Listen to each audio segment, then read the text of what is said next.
Welcome into the AEL University Elite Series CS2 coming to you. And who to bring it to you? It's Matty and Emperor ZK. Welcome back, Emp. It's a pleasure to have you on once again. Oh, the pleasure is all mine, Matsy, and it's gonna be another beautiful night. Beautiful night. We're looking for something fun to do. Let's cast some CS2. And before we get into that, let's talk about our favorite people. It's our sponsors. So, first and foremost, a big shout out to none other than AGON by AOC, the #1 gaming monitor brand in the world. AGON by AOC provide best-in-class monitor solutions for gaming and all other needs. But it's not just them you got to worry about. It's Indomie, the noodle partner, made with high-quality flour and selected ingredients and spices. A plate of Indomie mee goreng will certainly brighten up your day. Try any one of the flavors available today from your local grocer or at indomie.com.au.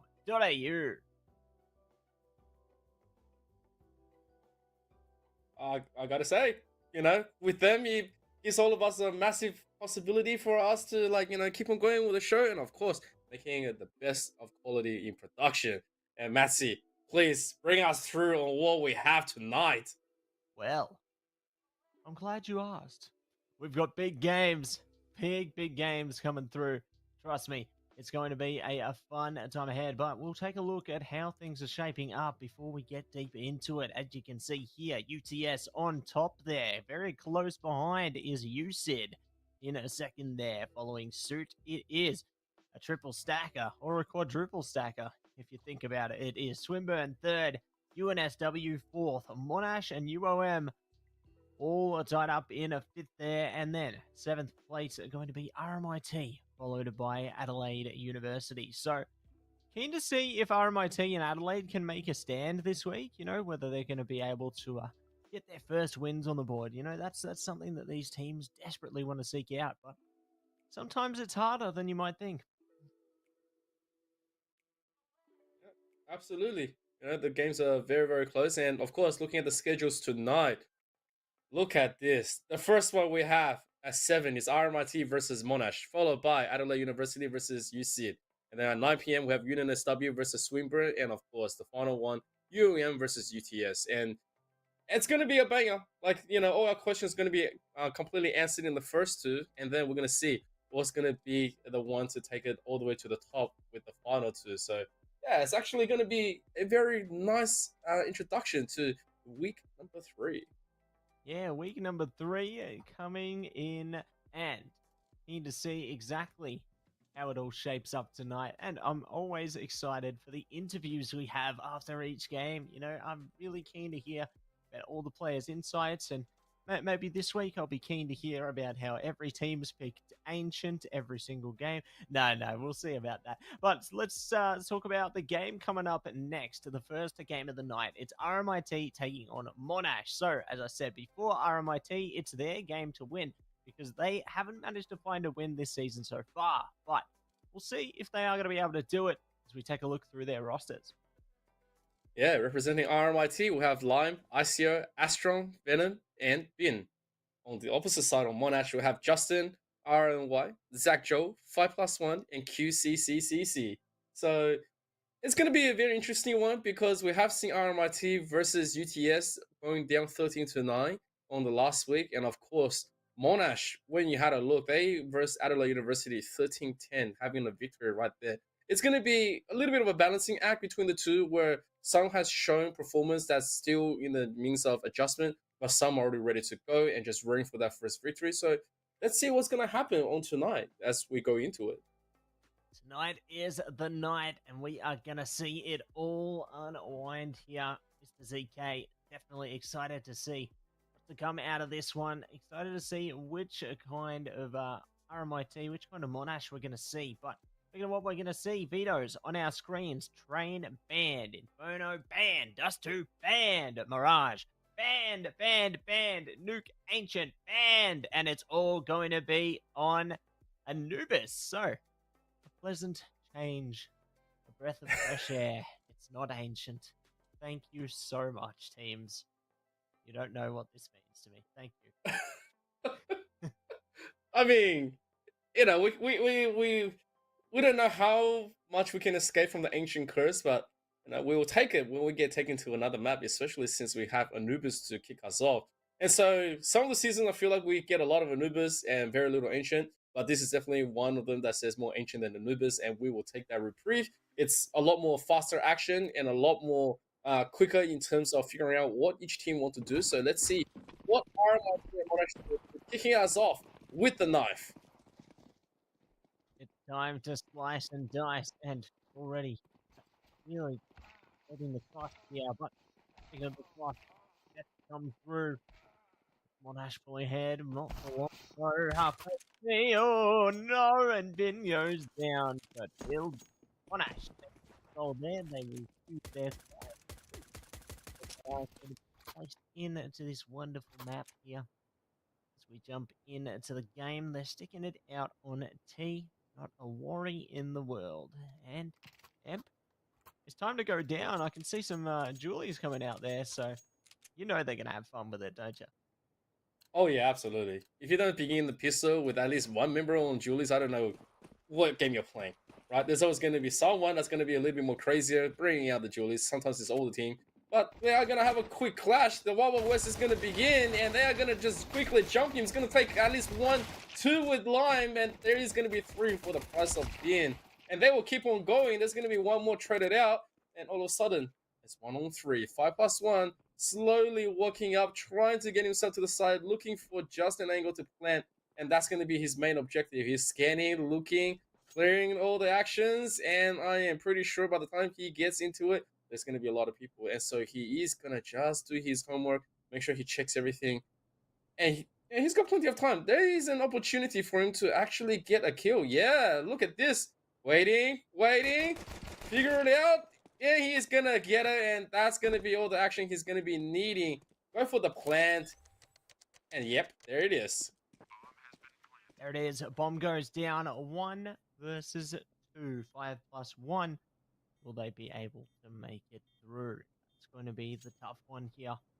Holding back. I like how they're slowly but surely creeping onto the site. CT's calculated approach, trying to clear things out here. They will bait out the defusal. Oh, close one. They do lock it in the end. 5+1 takes it for their own. Just zones out both players, and they have no idea what they're going to do there. So it will be a victory for Monash.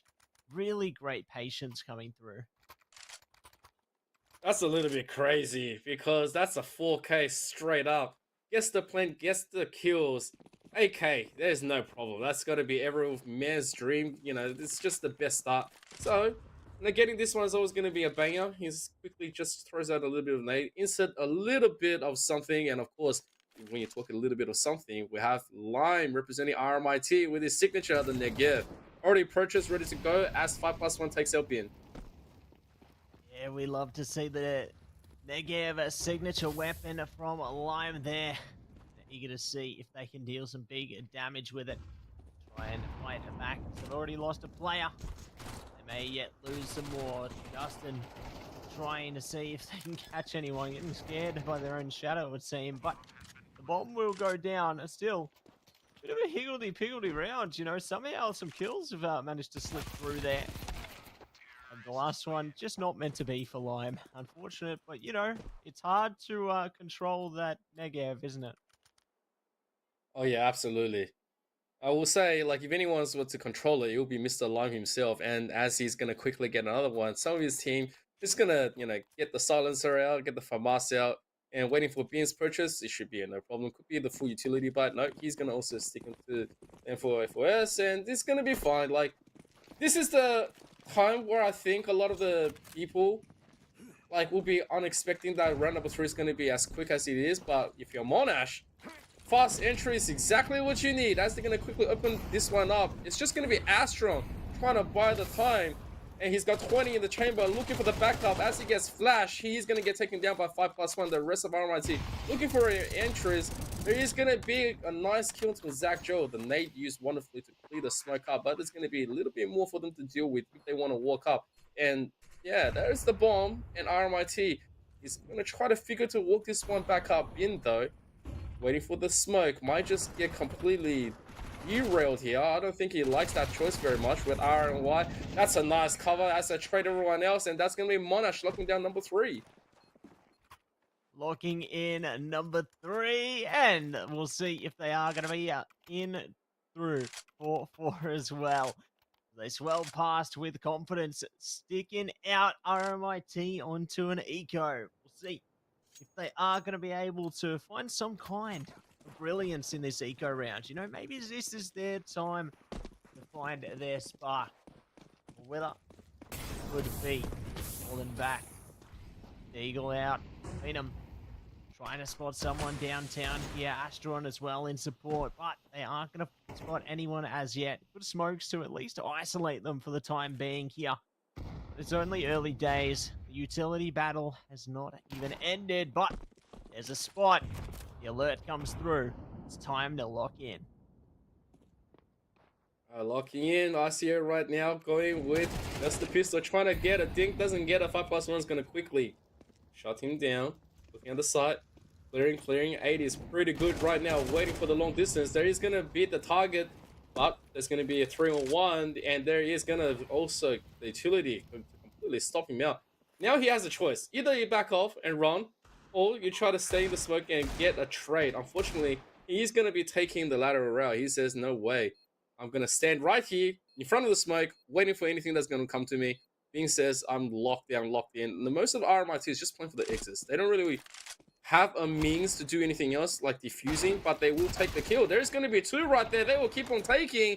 Guns are slowly going to be melting. They're going to be repurchasing a line. The final member here is going to be running into some members from Monash very, very soon. Looking for just a shot. Any shot to the head. He hears it. The sound cues are all around. One very bruised up member. Looking. No! The potatoes! No. Monash will go away, no worries. Yeah, they lost that game a hot potato, didn't they, Richard? So they're going to have to maybe bring some gloves to the next one. But they are going to lock in to number 5. And we'll see if they're going to dive in to the next one now, as they've got weapons before them. FAMAS, few M4s, utility. It's all in the same here. But see how they trickle through to take a bit of control. Good fire there. Locking them in towards the connector. Huge shot from 5+1 straight to the guillotine there. And they are keen to try and take some deeper control. RRNY already pushing into the smoke there. Might catch Astron if they hold back, but they're just going to tuck themselves away and secure this positive position here. Well, Justin gets completely gone down with a duel. Lime on 1 health. I think the trade is still going to be favoring Monash right now, as ICO is going to get taken out. Lime is very bruised up with Astron. Now, Monash, all they have to do is just pick up the bomb, don't lose any members in the meantime, and try to figure this one. If they do find any more punishment, the site is completely open, and they don't need to worry about anything else. But in this case, RMIT, they lose any member, especially if they lose Bin, right? Because he is looking at the flank, he's looking for some of those deep information. He needs it for the rest of his team. If he does get traded out for pretty much nothing, the rest can't really be going to compete. And of course, there's going to be a little bit of smoke in front of Astron. Lions Division trying to force a little bit more out as the site gets locked down at B. Bin's going to be looking at the entry here. Might just get called out, but that nade is wonderful. Astron completely flying out.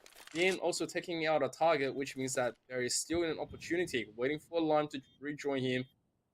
And maybe they have a chance.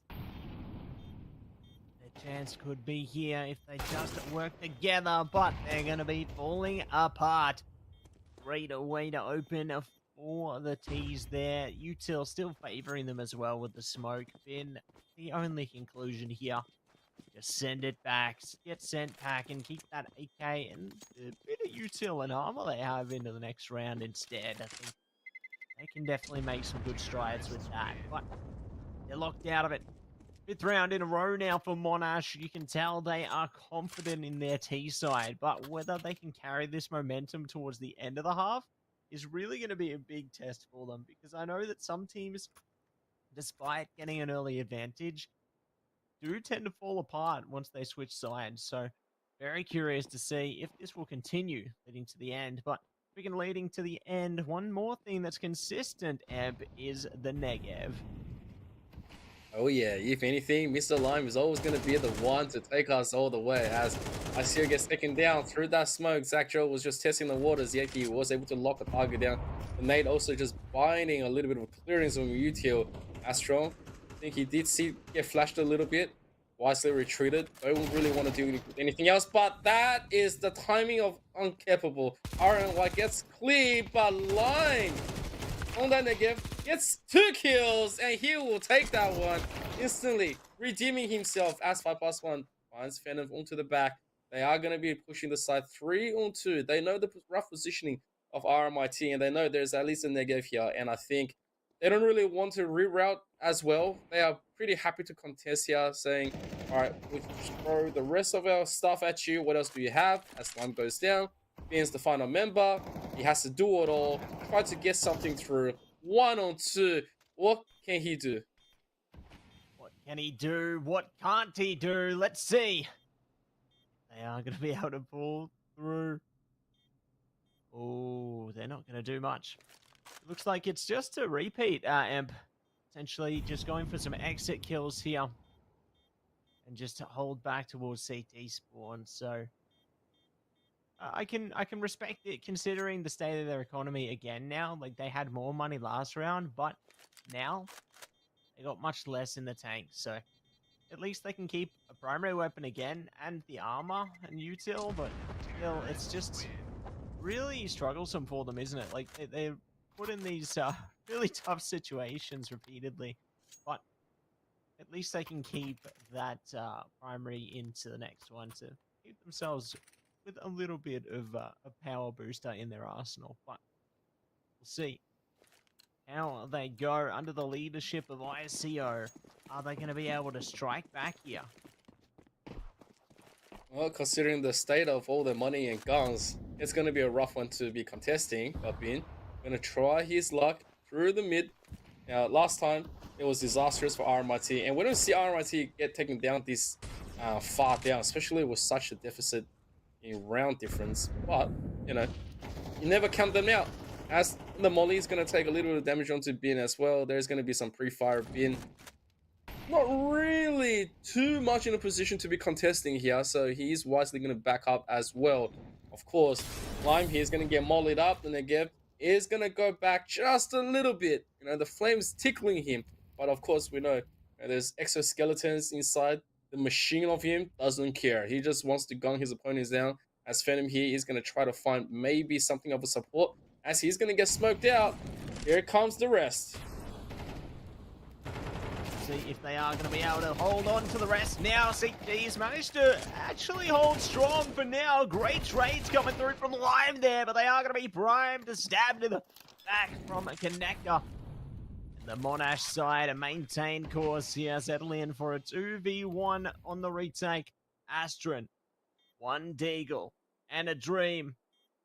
Trying to spot her at the pillar. They fired one. No, the other could be towards that connector, trying to bait it out.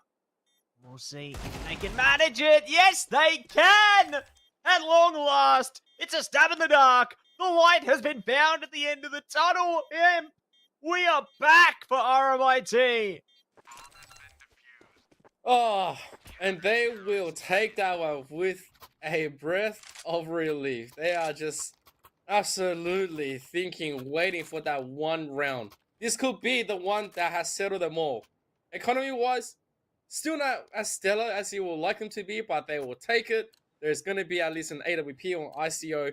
There's going to be the util that they can completely duel with. And finally, RMIT is going to be online. Not 100%, but at least 80%. Monash, though, they've been online for a while. They've been saying, go, as soon as we got started with a knife. And they are still trying to pile ahead. As they are going to try to find that ICO is going to miss his opening shot. At least some nice damage to him and Bean as well. They're going to try to bait them in. Make sure that the RMIT team don't want to be falling. This is one where you don't want to be losing your AWP. But, you know, ICO might just have to eat that one. So here comes the flash. He does get a nice kill onto 5+1. Waiting for the next. There is going to be a little bit of util back the hell out of my sight. and RNY is going to respect it. Yeah, you got to respect your opponents, especially considering that they're a player down here. They really can't afford to try and go too aggressively, because if they lose more members, it's only going to get harder. Speaking of, though, they make it a little more difficult for the defense now. RMIT losing a piece there. It will be a 4v4 situation now. Trying to slide it through towards the site now. A site primed and ready to go. They got one outside B as well. Just that rotator there. Here's Zach Joe. Nice swing, but the damage favors Bin. Rest of their teammates just stuck outside A main, pushing up towards the pillar there. Onto the platform. They get around it. One goes down. They lock in for two. Still one more they need to consider. And Justin locks it in. ICO, last player standing now, AK in hand, a great swing to continue, and it's a 1v2 here, Eb. Not much you can do over there. He's looking at the options, getting the AK. He likes his chances. He's favoring them. That's going to the UTL. He's going to throw everything in, and he's going to get nothing for it. As he was trying to lock down Justin, it all falls apart. The AWP also not going to be taken to the next round. But I do have to say, just when we thought RMIT was online with the RMIT special, with everything else that we needed and expected them to do, Monash instantly surprised us as well. They had an AWP as well, and they said, we are ready. We have studied the place, and we are looking to push a few more through before we go for the switch and pile on the pressure as much as we can to ensure that there's not going to be that many rounds where we can be making mistakes. So anything that we take extra right now, it's the bonus that we really need, especially since RMIT is not one of those regular teams. They will spring the traps, they will push for power, and they will duel every single opportunity you give them. So let's see if RMIT can at least get another one through, as they're going to open a kill onto RNY. Great start there, almost finding another as well. There's ICO smothering past QCCC, and they will be able to hold them back. But now, it's up to a slowness. A site prepared for engagement. Bin pressure's on now. Their teammates around the bend in mid, but they've gone down. Here's the bomb opportunity. They can lock it out. Put the util through connector there and isolate them with the smoke. CTs at least have a player advantage, though. Be able to push in themselves. They got an incendiary grenade to take a bit of control of, though. But we'll see how they are going to manage. Might just be ICO first. Let's see if he finds a kill here. But he gets spotted, gets taken up by 5+1, which means the rest of RMIT not really in the best position to be taken. The flash is going to be there. Ignores one target. There's going to be the tap for one. There is going to be the next. And they want a knife. And they are going to get the knife. They were looking at the final defuse through the smoke. They don't want to be faking anything. But Monash has read this one. They've seen this one. They've lived through it in the past. And they said that's not going to happen. And so, Monash is going to clear the problematic start. Rescues around. We are at round number 10. And already, it's 8-1. As attack timeout is going to be called by Monash. And I think this is pretty damn good. Like, if I was thinking tonight, Monash has come prepared. I was not prepared for this much. Yeah, it's a tough one, isn't it?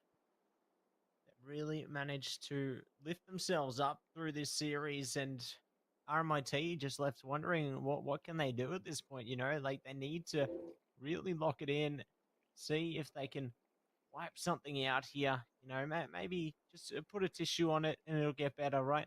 Nah, we'll see what comes from this. I think RMIT, it's really just imperative that they take as many rounds as they possibly can, because otherwise, Monash just going to continue to cause devastation throughout the rest of this half, and it just makes things so much harder when the sides do eventually switch. Alright, double digits, you want to avoid that. Especially since in the beginning, ICO gets jiggled right there, bait on the first shot, but it doesn't matter. No one has gone down just yet, just a little bit of damage onto Bin, which he will shrug off at the end of the day. Now, all attention upon what's going to happen. ICO is going to find 5+1. It's a nice trade. Lime will take it. he is fine. I mean, there is going to be the retreat, obviously, but the damage on Justin and Zach Joe, he can't recover that. Justin is gone. There is goes Lime. I think if you're Monash right now, you might just be looking for these crazy trades as Zach Joe goes down to the magic pixel. So he's going to retreat the AWP as well, just in case. Gotta be careful as QCCC gets taken out. The duel is still favoring the rest of RMIT, but RM1 might just catch him. And there it is. There is the catch. There's also the final one. They're gonna both drop. ICO is gone. That's an expensive weapon. Not gonna be recovered unless Astron's gonna clear all the waters here. So, choose one. Objective or gun. Here we go. Might just get both. Astron walking through to the util. Doesn't really care. Alright, looking. I don't think they know. They hear it. Yes, they do hear a little bit. Astron trying desperate to find something, but it's just too chaotic for him. And R and Y will take it. This is 8 rounds that Monash is having over RMIT. It is huge. It's huge, and we've only just begun. And let's see how these last 2 rounds progress. Will we find an opportunity for RMIT to take it 3-9, or will it be Monash pulling ahead into this one? But it all is on this. Utility looking decent for RMIT here, but let's see. They can manage it. They're holding back now. Taking it over.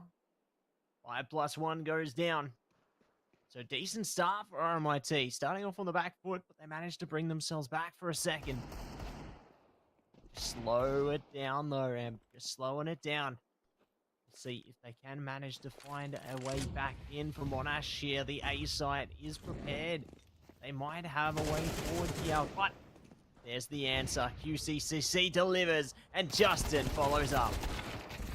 Oh, the trade is okay, and RMIT trades up right now. That means some guns is also going to go through, and I think Justin right now doesn't really have too much of a choice. He's going to try it anyway because it's round number 11. If he gets something else for the next round, it would just be for the rest of his team. But the rest of RMIT, they are already here. They found the target. No plan for you, sir. And thank you very much for the AWP as well. So they trade very up. 2 AKs in the AWP for the final round. I mean, 9-3 is okay. We've seen more crazier things than ever. And yeah, I think at the same time, if you're looking to say Monash is going to be out of money, no, they won't. They're definitely going to be okay on this QCCC, who's going to be onto the Mac. But in the meantime, he's going to be the Vanguard. He wants to just, open a site up. Once he does lock something, he can at least find all that info. But Justin's going to find Lime. ICO is also gone. Everyone from Monash, they want that double digit. They saying we are not going to give you any quarters, as they're just going to barrel down through the smoke. Meanwhile, looking to find a little bit more, but Zach Joe here's the 5+1 is gone. UCCC giving a little bit of room to breathe. The trap's going to be setting on full. Phantom buying a little bit of time for the rest of his team. Astron to the side. If they really want to open something up, but that utility is going to deny them entry as of now. QCCC is going to be the first one to barrel from the side. Looking at the angle, what's going to be the play from RMIT? It's slow here. Trying to distribute some shots. They need a prayer. They need to find an answer, but the kills are going both ways. Monash have done it again, and they will be able to take the half 10-2. And my God, what an absolute bloodbath in this first half here. Yeah, I gotta say, that was a little bit crazy. That was absolutely crazy. It's insanity. It is just COVID. Like, it is unbelievable. Everything that has happened in the first half has taken the unexpectation out of everyone who's been a fan of RMIT. And right now, the supporters are a little bit worried. Double digits. This beginning pistol was so meaningful. RMIT needs it badly. They lose this one, it's going to be no recovery. And so, Justin QCCC shutting down those hopes. As the rest of the bullets are coming through, there's only 2 players left from RMIT. They need to make a count as they're going to find the first target. It's going to be the second onto the deck, and that's going to be fine. Lime's going to finish him up. It's going to be a 3v1. The bomb also not around him. And this is looking to be a very nasty situation for Lime as he sees the long distance. They know where he is. He gets dropped by 5+1. It's 11-2. We have never seen Monash get so high, or anyone against RMIT. But we are now standing on the eternity of history. We are seeing history being made here. RMIT trying to claw their way back, trying to find some way out of this hell that they've been left in. But let's see if they can manage to break past the deadly number 2 here. RMIT. Pistols and a dream. Now pushing ahead. A site ready. Justin. Good timing. And they brought the Negev out against them. Their favorite weapon now used to mop the floor with them. And just like that, Monash take it to map point. Oh boy. Just as Lime has been the master Negev player here, Plasma says we have a little bit of situation ourselves. We're gonna, just magically conjure some more, as there's gonna be the 2 to take it. And RMIT, a scout, Mac, some pistols and an AK. They're gonna need everything they can. Salvage with no mistakes, 10 in a row. And they perform the miracle run. A little bit of a touch, a little bit of a play. ICO and Scout has been damaged. 50 health left. Half-life, but there's going to be a kill onto QCCC. He gets taken out at least with precision. Lime meanwhile goes for a quick reload. RNY is going to quickly take one out. Confirms that there's going to be at least one more presence just onto the site. Want to be baited in. Lime is going to get taken down. He was looking for those jewels anyway. Meanwhile, being outside looking, he's just looking at his options. Maybe there's going to be something, an opportunity. RNY from the front, looking to counter. He's going to find an Astro's going to find Zach Joe. Now there is going to be the Negev, but Ben's been waiting. And he says, "I'll take that, thank you very much. I'm going to take that kill and go all the way. Give me the side, and maybe we will go to the next round." Maybe it could be the next round on its way. Maybe. We could see more than just a next round. We could see a next round or more. But RRNY says, no, we don't want a next round. We want it all to be over. 1v1 situation right now. Astron spotted there. Dies to take down Justin. The bullets not favoring them at all. And it works out at the end. The Negev, their best friends till the end.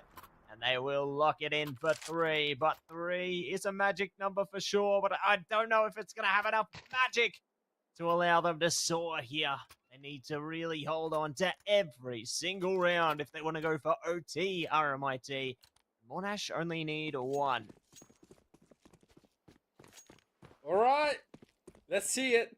That was possibly one of the hardest rounds that we have seen, and RMIT desperately needed it. They were clinging onto life, and now a new one goes through as that first one nails Zach Joe to the wall. There's going to be the return kill on ICO. Another little bit of jewel. Loss of damage onto Phantom. And they will take those trades. UCCC waiting for the head to pop. You want to give him that chance, he will do it. Lime is going to take his time, but the rest of the members are making their way onto the site. And now there's going to be the first one. It's going to be the trade. Lime and Justin both down. A little bit of damage onto 5+1. Looking into the barbecue. And now playing for the exit is a 3v3. Now, doesn't really mean much for Monash if they lose this round, and they can keep on resetting with opportunities. But RMIT, they can't afford it. It's 2v2 now. 2v1. In by himself and is gonna get taken out. And there is gonna be the play, the victory. And Monash is gonna bring us into GG as they are gonna be defusing. It is gonna be a 13-3 victory. There we have it, and what a way to get it done. Incredible result there for Monash, just locking it in, sending it home, and they show exactly what they're capable of on Anubis. I just can't believe the dominant result we saw from them. Just incredible, and I'm really keen to hear all about it heading into, when we get to talk to the players there, because that was insane, man. Like, they just really fired up. I'm just really curious about yeah, the preparation that they laid down coming into that. You know, maybe because every team was playing so much ancient, that was like a surprise pick. You know, Anubis, huh? The teams aren't expecting it or something. I don't know. What do you think about that, Em? I think it's also very hard to like gauge at just where Monash is, especially since last week they had a little bit of a struggle against Adelaide University on Ancient, but we gotta remember when it comes down to Ancient, Adelaide University prefers that map over anything else, and so it's one of their stronger picks. But you know, I think they've been doing a lot of their homework. Monash has been completely huddled down. They say, let's get the setups, let's get the timing right, and we're happy to keep on rolling. But I was just very surprised at how crazy much they have prepared. Like an Anubis to begin with, challenging one of the premier teams who hasn't really seen the light of day just yet. You know, this is their 0-3 on match number 3. And I think, yeah, they're just playing their cards right, playing to their strength. And if this is what this Elite Series is all about, I'm looking forward to seeing how we finish tonight.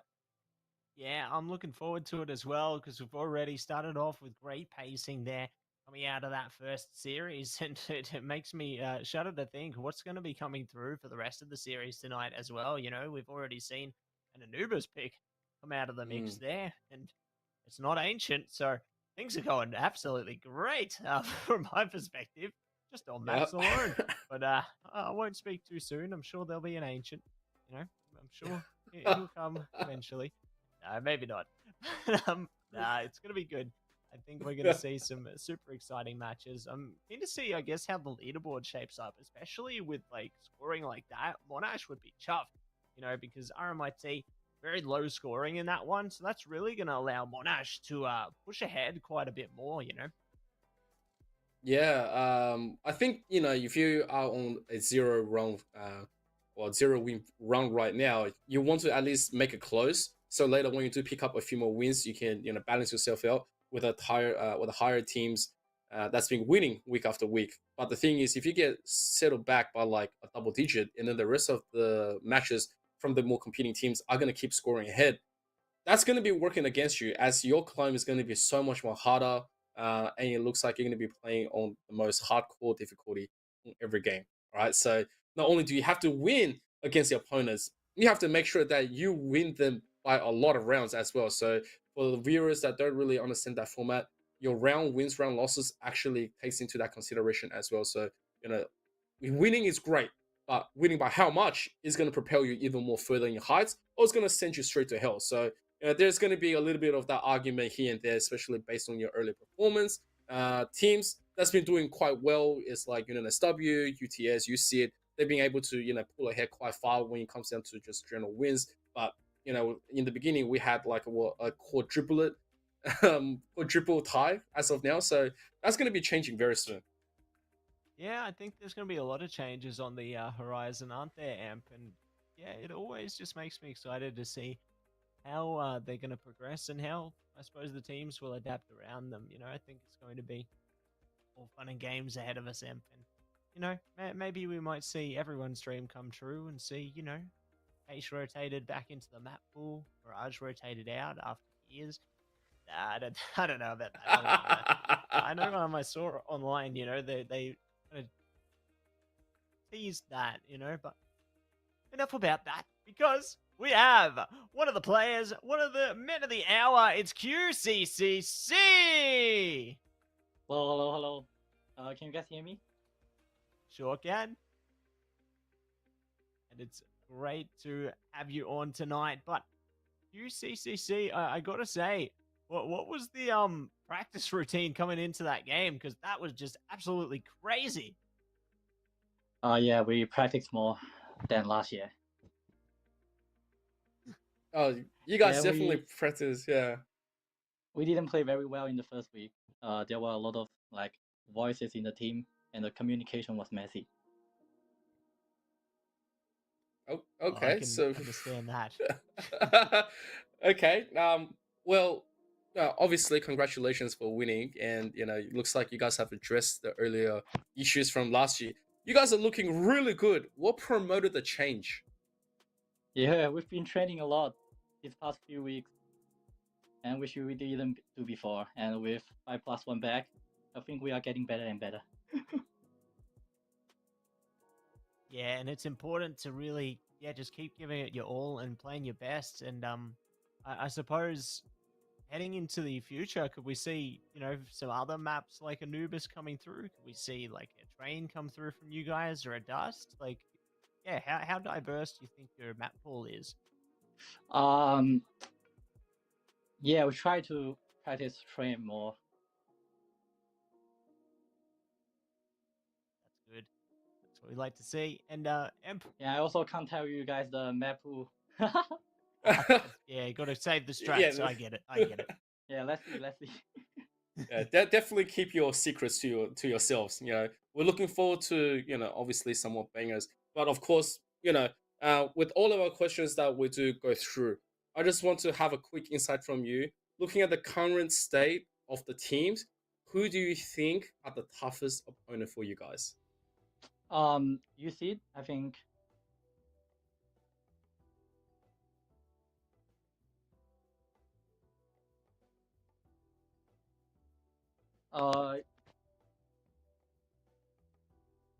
Just you see it, You and see that's your yeah. UNSW.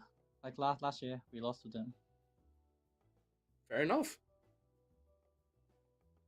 That's what we like to hear, and very keen to see you guys really face off against them heading into the future. But once again, congratulations on your victory tonight. Super excited for the journey ahead of you, and yeah, thanks so much for coming on in. But one more sentence, please.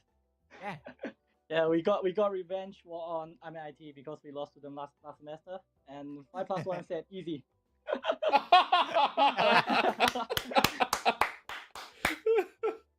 Respect. We love it. We love it. See you. Thank you so much for joining us, and yeah, great to get some insight there from UCCC. But we'll get some insight from some more players heading into the rest of the night as well, once we do get things prepped up for those fun pieces. But yeah, once we get set up, we'll have more games. We'll go to a break for now, though. Compose ourselves, get some water, and we'll see you in a bit.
Welcome back, everybody, to the AEL University Elite Series. Matt C and Emperor ZK coming to you live once again after an amazing game one there. Cannot believe the ferocity that we've seen from our team so far, but this is just the beginning, and we're already starting off like that. Emp, we are going to have a night of nights ahead of us. Oh yeah, if 7 p.m. action was not enough for you, we have the 8 p.m. And just it's like a prelude, right? We found our action, we found our answers from last week, and now we're wondering with even more questions going to be us. So yeah, it's going to be good. Yeah, it's going to be good. It's going to be great. And speaking of great, let's talk about our great game, Adelaide, taking on UCID. Keen to see how that one goes down there, as I'm sure there's going to be a lot of fun in store on that one. And very excited to see the 8 p.m. game kick off very soon. But we should be all good to go momentarily here as we look at our rosters. Representing Adelaide University, we have Spec, Shug, Crash, Astai, and of course, the Racing Rover. And on the side of UCID, we have Parkrang, W's, Team Master, Lukovo, and LZJMJH. I'm gonna call him LZ. LZ? LZ, that actually sounds good. Yeah, LZ. Yeah. LZ actually sounds pretty damn good. Yeah, let's go with that, Eb. I think otherwise we might start calling them Alphabet. We can call him JJ. I mean, that is part of his name. Yeah, no, we'll go LZ. We'll go LZ. Sounds good to me. My word. But, it's always great being part of the league to see some of the unique aliases. And I think that's, I suppose, the same in all of our years of gaming, right, Amp? We always get to see some very unique and creative aliases, for better or worse. But let's take a look at our vetoes now. We've got bans coming through right here. Yep. And of course, we banned off Nuke, Train, Mirage, Inferno, Anubis, and Dust 2. And of course, we're back with the one and only Ancient.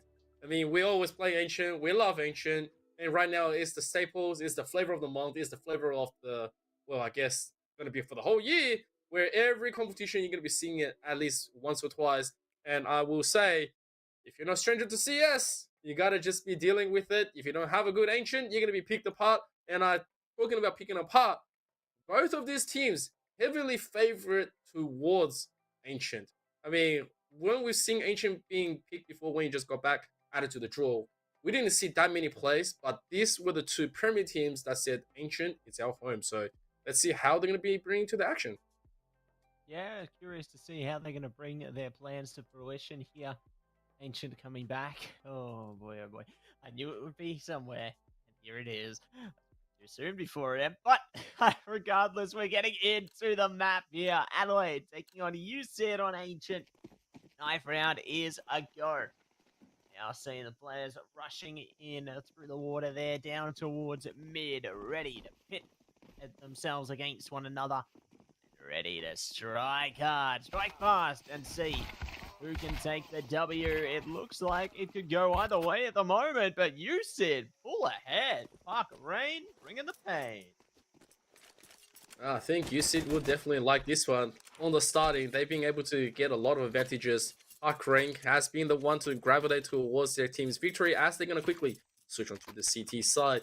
I think when it comes down to it, Adelaide has been put a little bit onto the back burner, but I will say this, Adelaide University has been coming out with some amazing answers.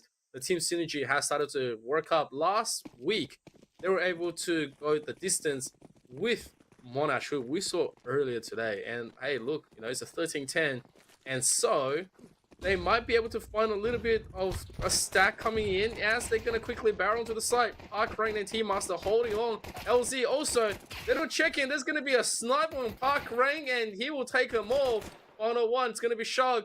Slowly trying to work his way out, but he is going to be met on all sides. He's going to take another one with him. But Parkrang is going to eventually take him down. And UCID wins the pistol, denies the bomb plant, which means that it's a match in heaven. UCID is going to be taking this one early, and they are going to have all the resources first. all the resources and all the way forward. All the hope in the world. Let's see how they can manage to use that hope to try and light things up here. Take a bit of a stand at things one step further. So they try and garner some control here. Gonna hold it back for a second. And they are just gonna slow things down. Let's see if they can manage it. T-Master, slow and steady, but they get some shots through. Oh, little bit of shots, but Racing Rover gets pushed out. That's all the info the rest of the CTs need. They're gonna quickly get the 1 kill. LZ taking that one, needs to reload. I guess taken down by 3 people. Now the rest of the team knows what they have to do. This is gonna be the first one. A little bit of pre-fire from W's as he takes down Spec. There's gonna be no plant just yet. The bomb's being dropped. A little bit more damage onto Shark, tucked away. W's leading the team, buying the time, knows that they have to keep on holding the angle. There is going to be the lineup for the T's though. They will take another trade, the final one, and they are all going to go down. It's a nice, rather little bit of a play. Although members were bruised, they will still get away quite well. You see it's going to lock down the second one without taking too much of a beating. Although, losing 2 members to secure the round and deny the bomb plant is actually a really nice start. But Adelaide University, now with AK, is looking to push the advantage, and maybe they will find an objective. So here we go at the conversion. At the conversion, they take it 2, look to pull ahead for more, but Adelaide on to their gun round. It could be troublesome for them. W's pushes in with Park Rain. They do manage to trade it immediately, so decent start. Nice pincer from T-Master, and W's there as well. Just wiping out those ramp players and really setting themselves ahead here. We'll see how far they can spread their reach as well. Hold it back a second longer now. Pondering their options. But it's a tough consequence there, isn't it, Em? Yeah, absolutely. If you see all of the problems ahead of you, there's just one blinking light on the bottom of the ground. You gotta pick it up. You gotta do something. 1 minute left onto the clock as Shug is gonna get locked down. LZ with that AK. He says, thank you very much for the donation. And there's gonna be one more, but LZ is gonna get taken down 1v3. Racing Rover wanting to pick up, wanting to get something. He's gonna be looking, identifies one, but the pre-fire, the wallbang, it's all there. The bomb is still not picked up just yet. There is gonna be the utility. He is gonna find one. But that doesn't stop the rest of his team, right? You see it now with 2 AKs, they convert at the action. They say all the guns that we had, we were happy to throw them away. We were happy to trade it. And now you give us the guns, the means to come back at you when you have no economy. This is going to be a problem for Adelaide University as this early start is not working out for them and they have to keep on rolling with this disadvantage. Now, obviously, if they can get a nice read and just rush aside, it'll be very nice. But here we go. Utilities are going to be at the ready. Spec goes down quite well, but no kills just yet. No kills just yet, but that's quickly changed. Nice kill arranged by a crash there. They crash on in and will be looking to pin something else down. As they just hold their horses down towards mid for the moment. Waiting patiently here. Do not dare to give even a further control to their enemies. Hold out. They can only hold on for so long here. He's creeping up the ramp. Could be the time for the B site to really open wide. It's just seconds away. Oh, Crash wants to open it. He really wants to go in. And right now, Adelaide, they don't have any real means of utility. They just have to throw it and let it go. Shark, meanwhile, looking to maybe try to get a bait, but Sydney, you see they lost parkering already, which means that they're going to be holding steady. They don't want to be pushing out to get punished. And you can see a T-Master and Shark. They do hear it, but Shark runs in first. Heard the sound cue, but there's going to be the trade. A little bit more. And LZ will win this one now. Make it even. W's onto the side. Denies everything else. Spec. Spec at least has a gun, but gets nailed to the wall. And as we were looking a little bit more dire for the rest of UCID, they will give another 2 kills over to Adelaide while denying everything else, no objectives, and you have to recommit all your resources to get the bye. And Adelaide, it is a 4-0.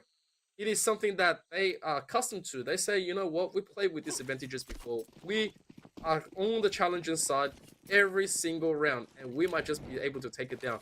Just need a chance, so this might be the one they're looking for, as they are looking to just give a little bit of room for us. You can see Shark, his positioning is okay, and the rest of Adelaide University is going to be joined by Crash as well. They say, you can take that mid, you can take that control, we will eventually play to the side and wait to punish, and that might be the angle. Could be the angle to try and strangle their way in here. Fire comes out towards the holes there. Nukovo, good for a little more. The CTs are aware that there's something lying in wait for them around the corner, but not able to deliver anything else as yet. Not able to swell ahead here. Just pondering on what could be as they press back towards Catwalk now. Elbow prepared. Their CTs are waiting. The timing couldn't be better, but they will be able to pull ahead in the end. Good trade from W's, however, to make sure they at least earn a kill out of it all. But he's now forced to go to one side or the other as quick as lightning. Otherwise, the round is done. A massive pick on the Team Master completely opens the account towards that B site. But with LZ there, they found 2 bombs down. Oh my gosh, LZ! Fighting them all! Racing Rover down to 5 HP! Can you believe this? They flipped the round on its head, got their teammate waiting in CT spawn.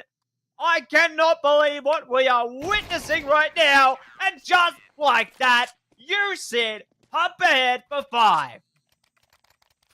Oh, that's a heartbreak. That is a heartbreak and a half for Adelaide, as they were looking to just hold steady, wasting all the utils from UCIT, and then finding a nice timing to Park Ray, trading 2 for 1. They fell at the finishing line, and it's an absolute disaster. W's was there holding it nice and steady. All the bruised up members from Adelaide, they're piling one after another, finding no victory right there. They're still going to be able to afford the gun, but not all the utils. They're going to try to at least bait UCD into something. But UCD, they know this situation all too well. W's going to find Crash. He's going to be taken down with a trade with Park Rain. But there's going to be the info that's given over Team Master, getting himself into a nice position. They know there's a lot more firepower here. They just have to buy it, looking for the swing, trying to play into the smoke. This could be ambitious, as he is going to be looking through. I'm not sure about, I agree with that one, but that's going to open up Adelaide University with at least an opportunity to push the side. Shark looking to be the first one, provide a little bit of value, and he will do just that. 2v3 situation. Nukova can't be looking to deny, gets nailed as well, and now it's up to LZ in a 1v3 as he is slowly walking through. The Racing Rover, it's a little bit of a drop on him, but it's going to be taken down. 1v2 now. He still has to do a lot more. Hastai onto the side with Spec. This shouldn't be too much of a problem from the clear. And that's going to be just it. Adelaide, finally on the board. They are on the board, ready to draw the sword, and will be able to pull ahead with confidence there. Great stuff for Adelaide. Finally finding themselves the match of a round that they need as they hit the ground running. Will they be able to break it through with more, though? It's going to be a tough one, but at least they've destabilized the economy a little bit there of UCIT. So it's now great times ahead of them to really try and close that gap there, but still a tough ask, you know, even given the circumstances. But good spot early on from Park Rain there. Knows there's focus towards that B site. Now they can look to try and restructure the defenses around it. Here we go. A little bit of a peer coming in. Park Rain with Team Master trying to bait it. And they are going to just get the trade here. Park Rain with Racing Rover. And now a little bit more. But W is going to go down. And right now there's going to be the rush in. It's 2v2 at the turn. The bomb and the side is all going to be there for Adelaide University. As you see it slowly making their way back in. The bomb is going to be planted. Now, gotta remember, there is no kit There's a little bit of info. LZ with the pistol, roughly looking to try to open something up. LZ, meanwhile, does get a little bit of a poke, but not enough in any means of damage just yet. Nukova onto the side, trying to find it. They are gonna just be looking, dancing around this, as there's gonna be a little bit of damage to her side. As he wisely retreat, it's still 2v2, but the time is completely gone. You see, it has the fault here. Not much else that they can do. I mean, if LZ wants to play, he can, but Nukova gets taken down, so no gun gets taken down to the next one. LZ, though, was looking just at his weapon, but not a gun. When you look at your knife and your enemies at a distance, it is a rough feeling. So, Adelaide University gets their second. They get their second, the next step on their journey to recovery, and they are going to be happy with that. You said now, going to be stuck into the eco zone. So really is a tough one, isn't it? Now that they're placed in this position here, they did have good momentum, you said early, but now Adelaide are striking back with confidence. And let's see who will be able to land the first blow now. W's in a nice spot, boosted up high. T-Master right below as well, but they don't play off each other. Doesn't matter though. T-Master still focused up, finds a kill. Looking to spill more blood. If the enemies push around the corner from Halls, could be the chance. Oh, don't even need it. T-Master just push it in. They don't give a damn, man. This situation demands a little bit of respect from Adelaide. They don't want to be donating any more guns. Nukova gets taken a lot of damage, but there's going to be the trade. 1-on-2 Park Ring. Final member, quite far. Doesn't really have too much to do with the situation. Might be able to just grab a gun and get out of here. But in the meantime, he can just look to get a kill. One kill would be nice. And that's going to be the one as he was looking to get out, but not enough was being given. No time, no distance. And I don't believe that was planted at the last second. So not too much more money going through. You see it, meanwhile, dropping that one. It's fine. I mean, they still have two to muck around with as they are just looking to take as many as they can before they go for the switch.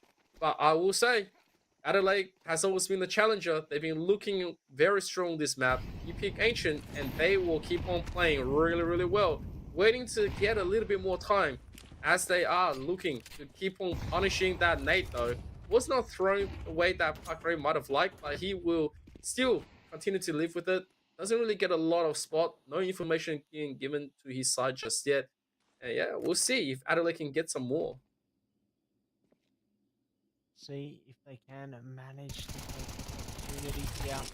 Mark Rain with the Mag 7. Good distraction from LT. Oh, the HP! That was big, but no, they won't be able to reap the rewards there. Big damage, though, on the Shug. That's going to be a nasty surprise for them. They will be able to at least keep the pressure up. Not going to be able to inject themselves onto the site yet. This push out from Donut. Okay. Creates opportunity. Maybe more to follow. Nukovo doubly dipping into that one, and that now causes a problem. There's a large, wide opening towards that A site, and they are ready to get the bomb down. CT's into the retake with barely any HP between them. Oh, this is tough, Amp. One nade, which Spec has, by the way, is all they need to just wipe them out. So I think, yeah, I don't think they're going to go here. You can see, yeah, it's just not happening, Amp. Fair enough. Yeah, we can respect that one. Yeah, I don't think UC was in the moment right there as the timing was a little bit off, as we know that information has been taken out. There is bruised members from Adelaide, and everyone's trying to just extend their play a little bit to go for the punish. But unfortunately, that did blow up in their face, which results in Adelaide University converting another round, which they really didn't have too much to. But Spec gets taken down, which means he's not going to be able to take that AK. But if you look at the finances, he's going to be dropped one as well. So nothing too overly exciting, but you can tell that the difference between the teams now starting to come to life. UC likes to be aggressive, likes to take that control. Adelaide is the one that keeps on pushing. That, if they do get a point, they will keep on rolling and try to roll that momentum. And you can see it. right? They've forfeited that mid control round after round, and they've been playing right off it. As W's gets taken down, that's going to be a double on Crash. Everyone from UC now is going to have to pick up the bill because now the floodgates has completely opened up. If Adelaide converts this one as well, we're looking at a momentum completely shifting towards the other side. Yeah, looking to have an entire shift there. Ooh, that could have been dicey. But Master, nice util usage there, building up damage, but Spec will be able to shut them down with their team, so they can gleam ahead.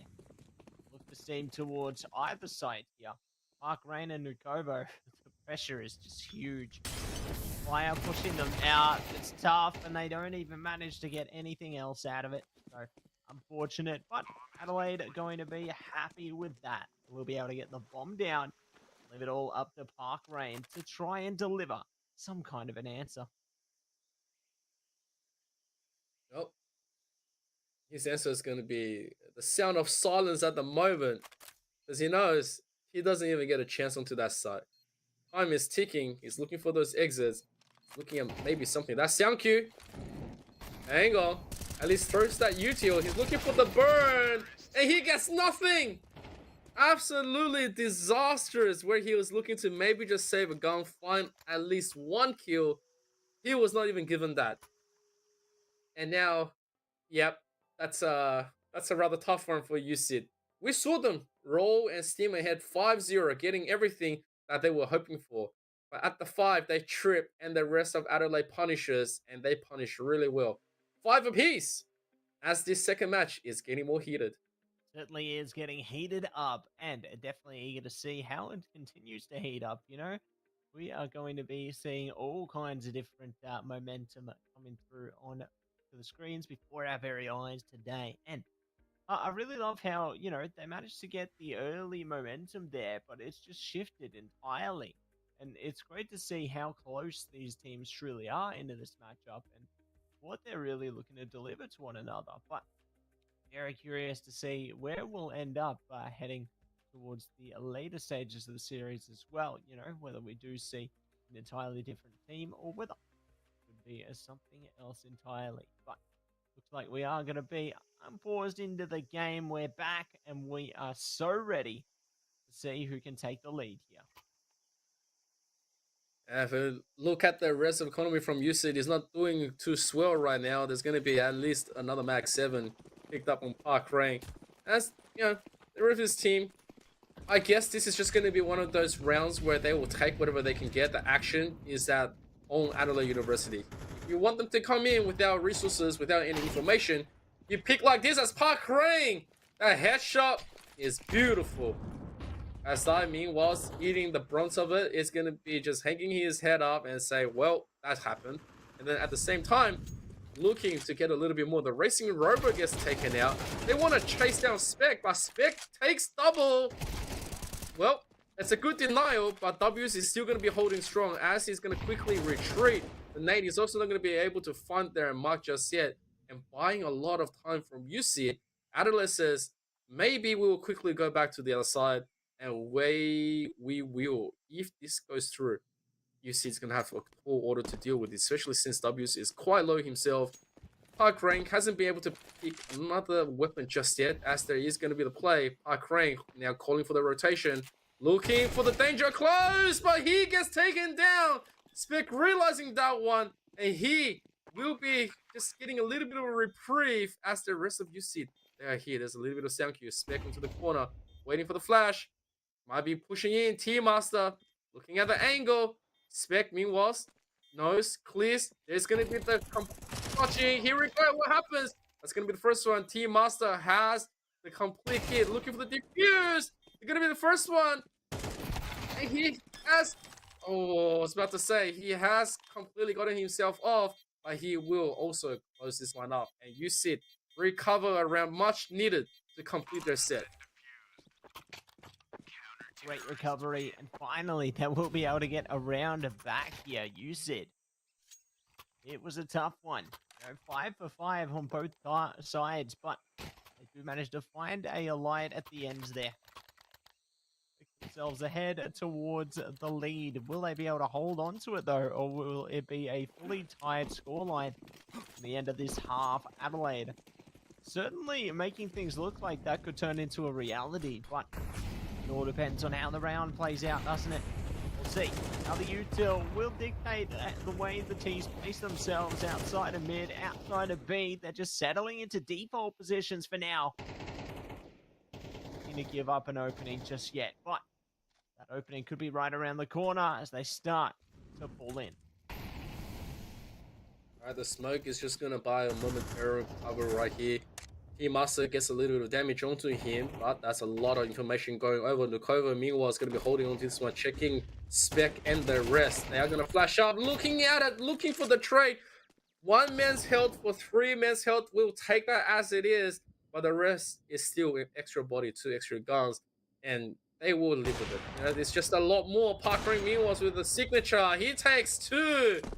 And I tell you what, we forgot all about Parkering specialty, and that is this man's AWP. He loves it. He is sharp. A Racing River will take LZ down, which means that this is a 3v3. Remember in the beginning where we had Nukova trading health for his complete existence?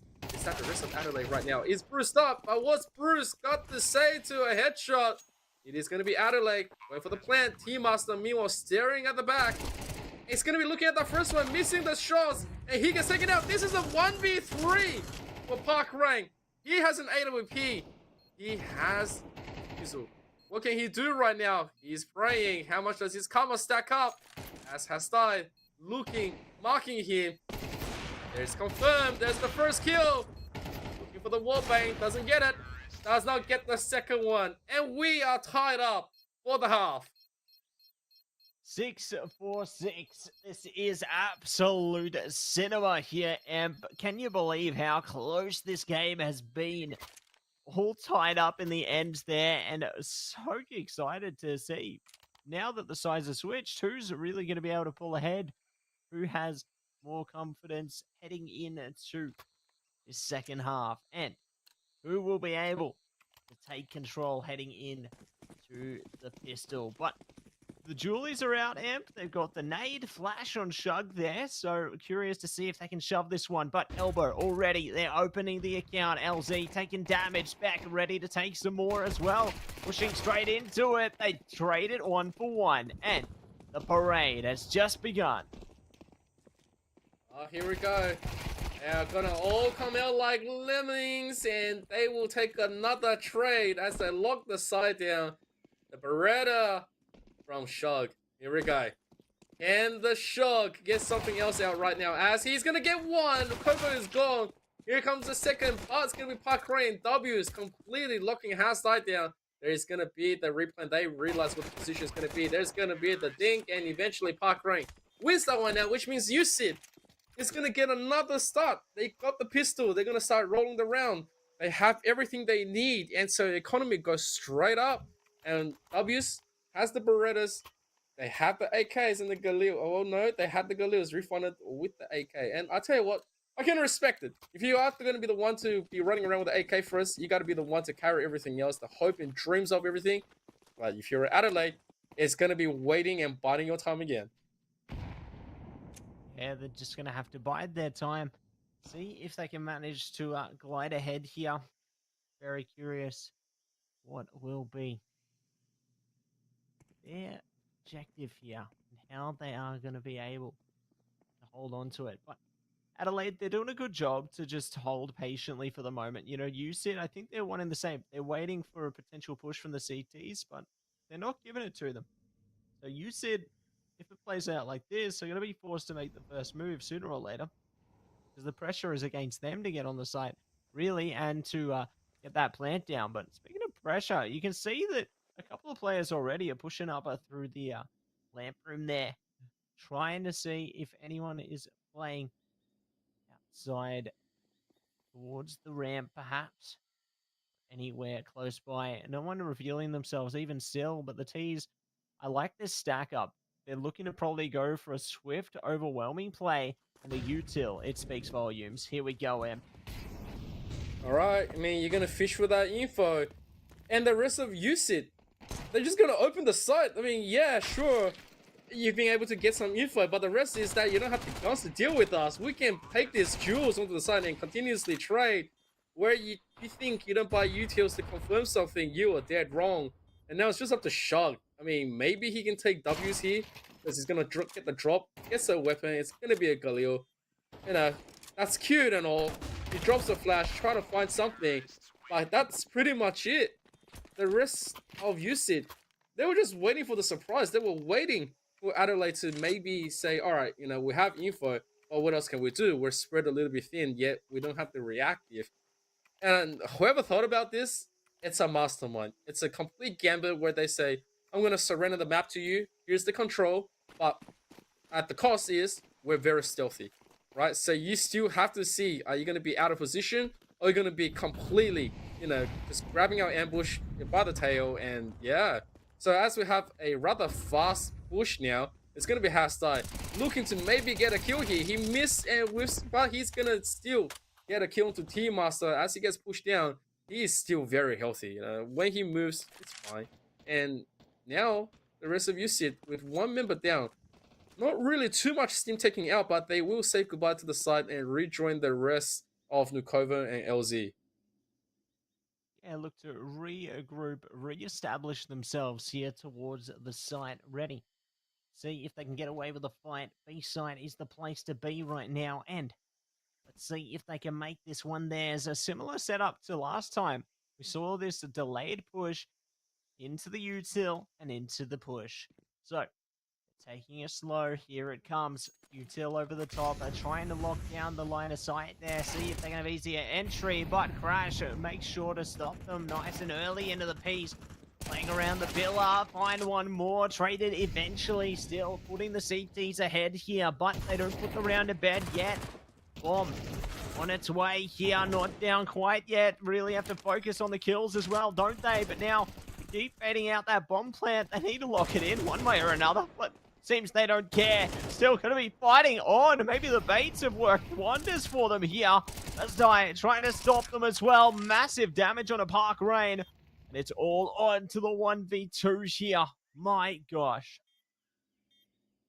Hastai has a lot of health to be dealing with, but he has no idea how this is going to be doing as he's slowly coming through. There's going to be the crossfire both sides.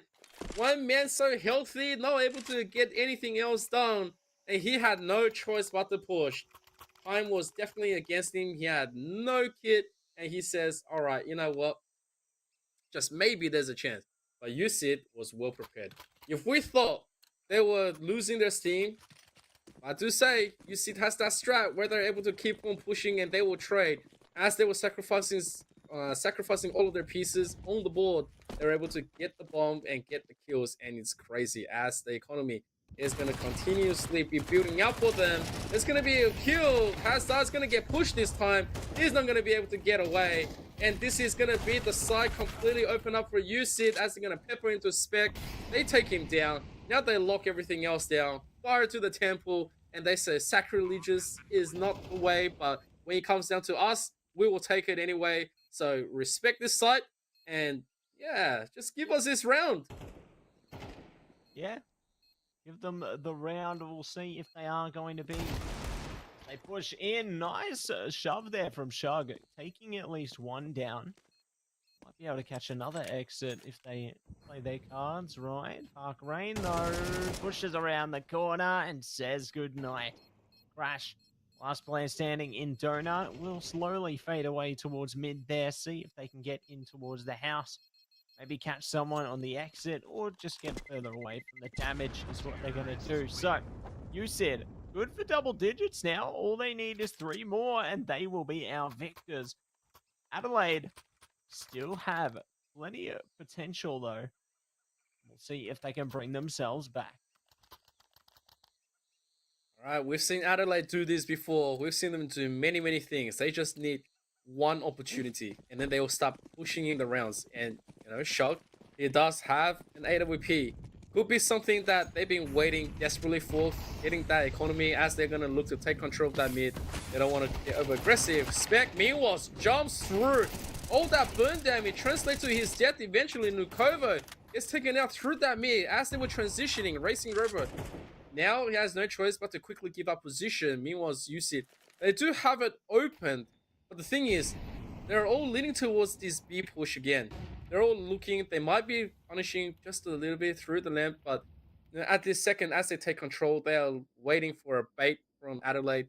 And if you're Adelaide, you want to keep that AWP secure, nice and easy. It's going to be tucked in. Meanwhile, Crash boosted just for now on top of the box. Do we have UC looking for another commit? It could be interesting as they are going to be looking to molly off. Here we go, Crash. Gonna be the first one. Pushes one. Looking for the second is no good. And now there's gonna be the rotation. AWP in hand. Don't want to be losing this one. Needs to secure that kill. Looking for the angle from T-Master. He says, I see nothing just yet. It's gonna be the go. Taking the site. And here comes the plant. There it is, plant locked in, and now the CT is trying to get unlocked into the site. Locked out by smokes, maybe others to follow, but T's don't give themselves away yet. Good opening found by Shug though. Park Rain now caught off guard. Two more players holding on site. E-Master shut down. They know where W's is playing from now, trying to play off their util, but it ain't working. Shug is unfazed, and they will prepare for war. They find a round back in their favor. And this is a great stand they've taken on the road to their potential recovery here. So, very eager to see what is going to come as a result of this one. 7-10. Good for Adelaide there off that last one, but obviously still have their opponents in the lead. Yeah, it's a 3 rounds difference. That Shug with the AWP was absolutely clutch on the retake. And I do have to say, UC had a really good advantage. They pushed through and, without suffering any consequences. And you felt like most of the time, it was going to be another one where UC was just taking the highs completely scot-free. But yeah, I think when it came down to Adelaide University, Shug says, I still have my AWP. I finally get my time to shine. And he definitely did that. Picking up Park Rain was the beginning. And then right after that, providing value, flashing nicely, and then trading W's and T-Master right after is the best play that we have seen Adelaide respond, or any team to respond into a retake for a while. And so I did warn in the beginning, we might be looking at a tough round, even though we started with a 5-0 UC, and now into the second half, it was a 10-5, which is now, 10-7? I tell you what, it's exciting. Everything that we said has come true. Both sides looking to do quite well. But here's going to be one concern. UC has the money. They have the resources to come back with a full buy. We will see a Shug versus Park Rain 101 duel. I'd love to see that, honestly. I think that could be like a pay-per-view event, like in the wrestling. Definitely, love to see the battle of some of the star players there come through. It really, I suppose, tests the energy of both rosters, something like that, doesn't it? And have just a bit of camaraderie amongst your teammates, and definitely eager to see if that battle does take place, who will be able to find the ultimate win in the ultimate showdown, as they've got all of the explosions, more on their way. But speaking of explosions, explosive gameplay into the match so far, so back and forth. I feel like it could go either way at a moment's notice. You just look away for a second, and then somehow both teams are on like 30 rounds in multiple OTs. Anything could be possible there, and hopefully not multiple OTs for the players' sake. But we'll see what happens, as we jump into round 18 now. All players hands on deck, ready to get down into this again. Yeah, I think when it came down to it, we only had a double OT last week. We're going to be jinxing this week. But yes, definitely anyone can be taking this one. You see Meanwhile's just giving a little bit of respect, as they're going to all trade spec Meanwhile's. A lot of his health is gone, but Park Rain pulls out the AWP. Crash is gone, but they're still going to be shocked to pick up the rest. He misses right there, and now he needs backup. He knows he can't come out, so he's going to quickly go back to the rest of his team. Try to pull this one. Has die. And Spec, they both gets taken down. T-Master onto the outside, pushes Shug back in. And it's a 4v2 where the Racing Rover has to provide. The bomber is already there. Shug, right now, he's going to nail LZ. But they know. They know exactly where the rest of Adelaide's going to be. Now, if they choose to give everything up, they can and deny further danger. But Racing Rover is going Shug by himself. He knows he can't stick around anymore. That AWP is way too expensive. They can't afford to give that one away. And so use it. It's going to be 11. Like, that's what I was talking about. You know, when you have one member with an AWP doing quite well, Park Rain all of a sudden enters the chat and says, hang on to your AWPs because I am here to play as we go into round number 19. Round number 19, and I'm feeling so keen to see if there's going to be a response coming through from Adelaide here. As the pressure really just beginning to build time and time again at this point. Are they going to be able to really compose themselves? Or otherwise, if they can't, how will UCIT approach this? Because one more round puts them on map point here, so definitely a dangerous one. But let's see. They are going to be able to do it. Good shots through the wood there, just sticking it back for a second. It's going to be quite something, isn't it? Oh, good headshot through the wood, though. You can tell this battle's already ensuing here. It's going down for real, Emp. My word. Yeah, that was both sides knowing exactly what's up right there. It's like you don't get to look at this position without taking some damage as well. So yeah, equally trading out over there. I can't really be picking the winners just yet. But I tell you what, Adelaide, not in a big position to be contesting. There's still lots of utilities left on UC. They can still make a big mark. As they are looking, they're poking. I tell you what, this is not going to be the same opening where they kept on rolling B. But they are going to throw just a little bit of UTL. As they get spec out, that's a lot of his health gone again. But Els is going to get taken down. They are going to be calling this one the side. Shug, only good for the one. AWP gone from his hand. But Spec is going to find Team Master. He is quite low, but he gets nailed by Park Rain. Crash looking at anything. He is also lasting in the flames. He is going to be okay. And I tell you what, Park Rain gets taken down is good, but the Racing Rover, and they're going to keep trading. Hashtag in the end is going to be the one that lives. He doesn't have a kit, but he has plenty of time to be recovering. And that's going to be an AWP going back if he gets enough time as well. I tell you what, Adelaide will take it. They'll take it straight to the bank there. And I said, you know, at the start of that round, it's imperative that they find something out of it. Otherwise, it's map point for UCID. And they deliver on all cylinders. They managed to get a lot closer towards the later stages of this endeavor here. And very excited to see if they are going to be able to find something else heading into round 20 now. As we go deeper down the rabbit hole of round.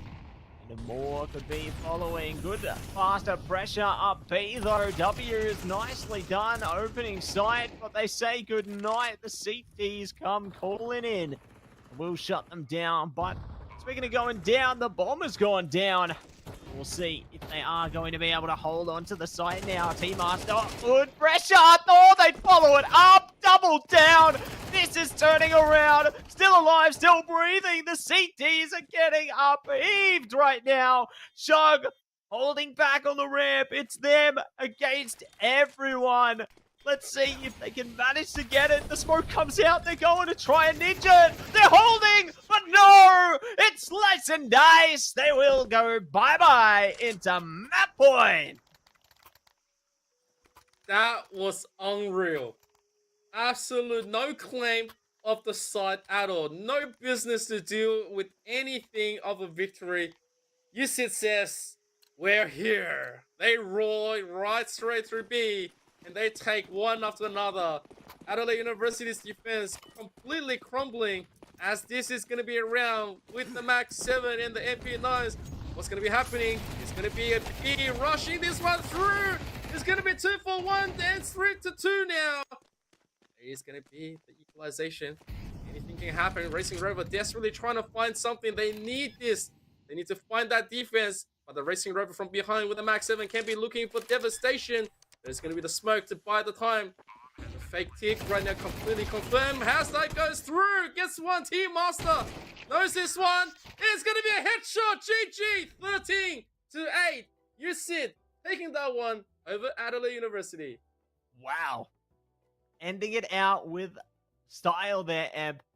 Kicking it off with a bang. Can you believe that? What a back and forth of series, Emp. I felt like we were just stuck in this tug of war. You know, you could just see the players just trying their hardest, giving it their all just to take that control, you know, just pulling through those rounds. And eventually they do manage to find their spark in that second half and pull ahead to go for the victory. But my gosh, can you believe some of the creative plays and just skills coming through in that one?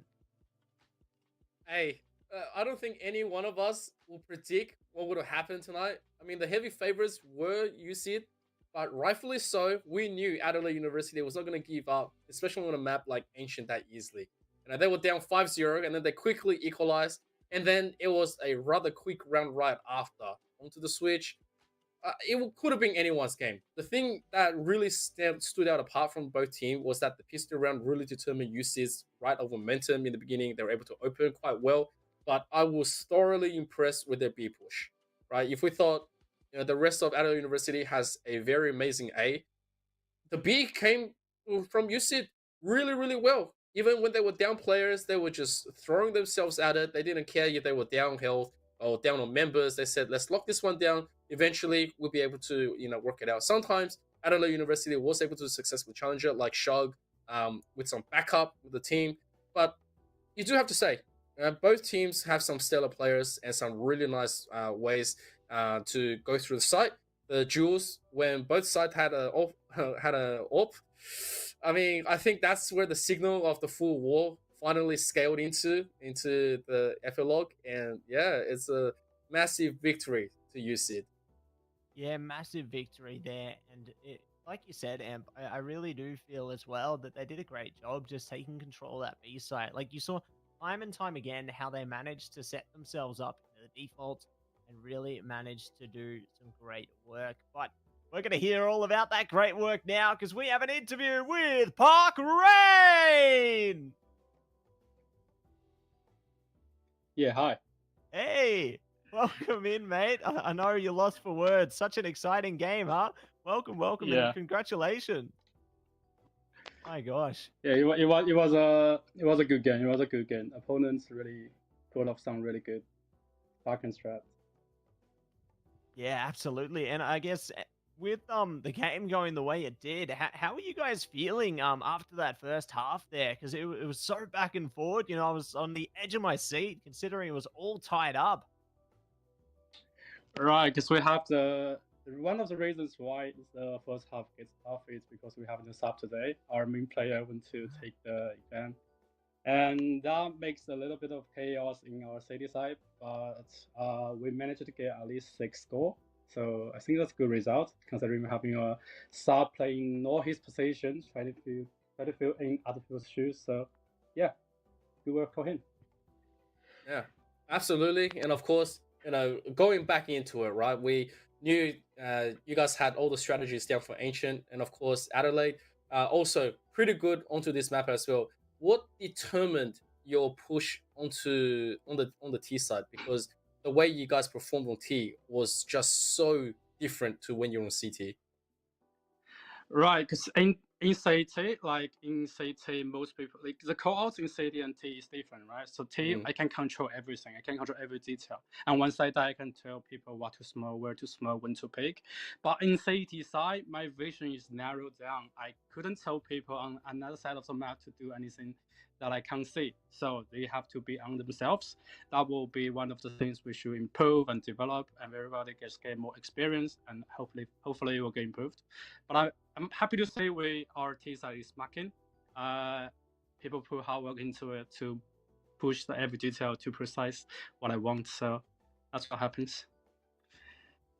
That's great to see. And I guess heading into that second half there is really where you started to break through. So I guess what do you feel like worked for you guys in order to allow you to break in? Because I saw a lot of positive impact coming into your B-sided plays there. Right, because when we push in B-side, we usually have more people doing it. That will be a really good BX and we as we practice, everyone is confident because we when we scream, we know our BX is good. We have a good successful rate, and everybody should be confident with it. And when we have the confidence, it's easier to win. Yeah, cool. And of course, as always, we gotta keep on working towards the future. What are your continuous plan? Because this is only week number 3. You guys have had lots of success. What is your ongoing that you're gonna be carrying over into the following weeks? Well, I'm just gonna tell you, we have prepared no just engine. We're excited to see people picking up other maps, so we can show you more. Okay. Nice. Oh, absolutely. And I'm excited to see more of those maps heading into the future weeks as well. But once again, Park Rain, congratulations on your win tonight. Super duper keen to see what you guys are going to do heading into the next weeks as well. And yeah, just congratulations once again. Thanks. Yo, so great to hear from Park Rain there. As always, good to see, yeah, some of the insights into what they're thinking, how they're feeling about the matchup, and everything in between. But once we while we get things prepared for our next matchup, we are just going to head to a short break. So we'll see you soon.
Welcome back, everybody, to the AEL University Elite Series. Matzi and Brazike here once again to bring you good energy, good vibes, and good CS2. But speaking of good things, all good things must have other good things to come before them. And Emp, what might they be? It is AGON by AOC, the #1 gaming monitor brand in the world. AGON by AOC provide best-in-class monitor solutions for gaming and all other needs. And of course, we have Indomie, the noodle partner made with high-quality flour and selected ingredients and spices. A plate of Indomie mee goreng will certainly brighten up your day. Try any one of the flavors available today from your local grocer or at indomie.com.au. Yeah, big shout out to our sponsors there. We know them, we love them. But you know what else we love?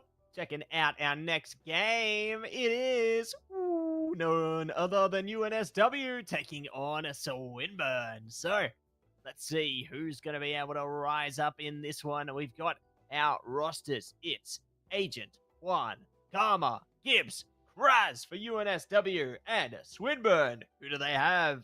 It's maybe Berserk, Boom Boom's Expert, Sangria's Blossom, and Oof Oof Oof.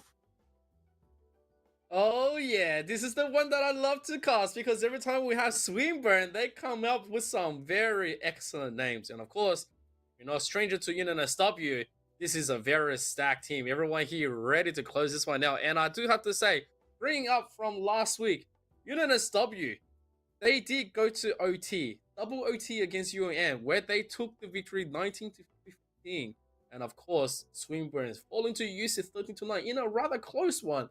And I have to say, like, you know, this could be a rather pretentious one, or it could be just a rather tough one, because UNSW at full strength is not a joke. And of course, Swinburne, meanwhile, they are rising up to the challenge. So let's see what they're going to be able to get into this one as we go into the vetoes. That's right. As we go into them, let's see what they've got. It's going to be bands galore: Anubis band, Ancient band, Nuke band, Mirage band, Dust2 band, Inferno band. What does that leave us with? Choo-choo! It's trade, baby! We are so back! Woo! Yes, we are. We love train. Oh my gosh. It's been a long time since I've seen this one in this place. And Emp, I am so excited to see our players give it their all on train. My gosh. The last time I saw this map, there was a flying AWP, so I don't think we'll see any magic sticks in that world anymore. But in this one, we're going to see the knife round get underway straight through towards the site. Yeah, shout out to the last time we had Train, and looking at all of this, as they're just going to slowly grab the 2 kills, the knives are going to come through, again a 2v2. Might just go anyone's way right now, as they are both just giving that respect. They all want it, but Gibbs is quite low, so Swinburne is going to have that opportunity to look for either the stay or the counter. Like, should be a nice, easy one. Gotta remember, we're on Train. This is the true time. This is the time that you'd rather be starting onto the CT, so Swinburne is going to do just that. And you're going to stop you now with Cross back in to completely support the rest of his team. What's going to be the action? Will we see a full strengthened team, or will we see a little bit of edge that they still need to polish? Anyone can be the judge for that, as we are looking to get this one open. Take this one away. Take it away, take it down. As we hold back in the showers at the moment. Gonna creep up the halls, see if they can spot anyone. One. Good shots down the stairs there. Does have Kraz to support them should the need arise. Sangria's playing around the stairs as well, trying to see if they can manage to propel themselves up, but it's not going to happen just yet. Sangria's, there we go, gets shots through. Blossom now looking to engage, and no stopping, no holding back. They trade just like that, but the side on towards A is looking a bit dangerous.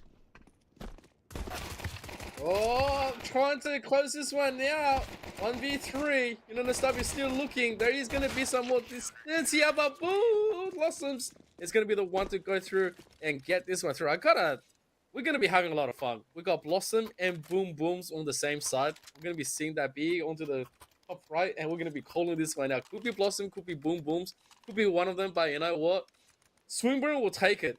They were able to get a lot of value out of that one, and I think the rest of UNSW is struggling to maintain that ferocity at the beginning. It's gonna be just a little bit alarmed by Swinburne right now. So as they are gonna try to cook and look towards at least the side, all 5 of them stacked, ready to go, and the rest of Swinburne hasn't really got any info just yet. But we will see what happens right now as they are gonna make a little bit of sound cue. Hoof, hoof, hoof. Might be the first one to eat this. Yeah, they're going to eat a big meal there and try and seal the deal. Blossom gets shut down on the train there, trying to hold back. They will get a deep through onto the Boom Booms expert as well. I think in the B halls. Oh my word. UNSW, they just rise up to the occasion and take control. Pistols galore. They claw it up, Imp. Cannot believe what I just saw. That is unreal. What was that? That was. Are we sure? Like Sweeper had guns? Like we thought they had all the advantages in the world, but all of that completely donated to the side of UNSW. They got a plan. They got all the kills, and now they got the guns up. The rest of Swinburne losing that early advantage gets completely caught in a surprise, and then now it comes a little bit more of a dilemma as UNSW. They don't really need to play on anything. No need to rush. No need to do the same thing. As they have the guns, they are slowly gonna work through. Maybe Berserk already seeing just one, passing that info, looking for the rotation, looking for the bait. This might be what UNSW is looking as an entry point to give that eventuality that Swinburne is gonna have to deal with. It's like you deal from the front, and then you have to deal from the back and the side, and you can't commit too many members, so they're gonna be effectively cut off for now. Baked into this oven, maybe Berserk is gonna identify 3, but it's gonna be a rather late one as the rest of UNSW is gonna try to close this one onto this, well, back into the site eventually. But yeah, Blossoms had nothing to do with that one. Yeah, nothing further to be said there. Nothing more to do with that. So they will get on the bomb train on B, plan it down. They do have players to worry about in upper B, though, as well as the B halls there. Boom Boom's expert 1 just managed to get into the mix, putting a bit of fire down. They've blocked their own path, though, so that's an issue. Now their teammates are going down, so not going to be able to get on, really. They're just stuck playing for exits at this point, but at least they got 1 kill at a minimum. Maybe more if they keep up like this, though. They can play off each other here. This is good. And they will be able to find 1. Another one, maybe. Maybe not. Not meant to be. Gibbs locks it in for 2. So, UNSW pulling through there, Amp. And it's been a pretty good first 3 rounds. Definitely love to see the reversal of momentum there. You know, especially how we saw the CTs take that early pistol. And then immediately, UNSW just locked in. Managed to take it with their pistols and take 2 rounds in a row, just really showing that they mean business there. Even if they, you know, might have a little loss in the beginning, they brought it all the way back. But definitely keen to see how they can manage to push themselves forward heading into round 4 and there beyond, you know, because obviously those CTs are going to be able to cultivate their economy eventually. It might be this next round upcoming, or it could even be the one thereafter. Like, there's definitely opportunities for them to just hold it back here and, yeah, really bring themselves into the fray. So, keen to see how that's going to go down today. Yeah, look, you know, we walked in here today thinking, well, we're going to be getting, you know, the usual maps, and now all of a sudden we get a refreshing train, right? Swinburne in the beginning wins that first early pistol, and then right after that they get pistol down onto an anti-eco. Like, it's actually a rather funny one to be seeing. We don't know what the full issue is supposed to be in how they lost that second round, but we do know UNSW has cooked very well. That was complete, just methodical. And then on top, if you look at the angles, every one of them was at a disadvantage when it came down to the one-on-one duels or when it came down to the team. And the familiarity coming in definitely favors more towards UNSW as they're taking controls and showing just how much they're able to get the timing. It's definitely UNSW cooking right now and really taking Swimmer for a wild ride. We'll see how many stops that they eventually get taken before the terminal stop. But yeah, all eyes upon what's going to be happening. Like, we don't really have the gun round up for Swinburne just yet. But at the same time, I wouldn't put them out just quite yet because they do have nice aims and they have been competing quite well as well. Last week, it was only 13-9, but that was against UCID as well. And yeah, in my books, if you can take 13-9 with UCID, you can do quite well against anyone else, even if it's against SW, who has been also a very fierce team. But I will say, this could be, it could be a little bit contested, but we shall see where we get that Swinburne action. Yeah, I can see where it comes from. But Amp, I got a question for you. If you could make your own like little station for train, what would you name the station? Actually, that's a very interesting question. I do have some crazy names. Yeah? I mean, yeah, I do. Like, it depends. Would you like food type, professional type, like, bouncy type? Like, what would you like? It's what you like, Amp.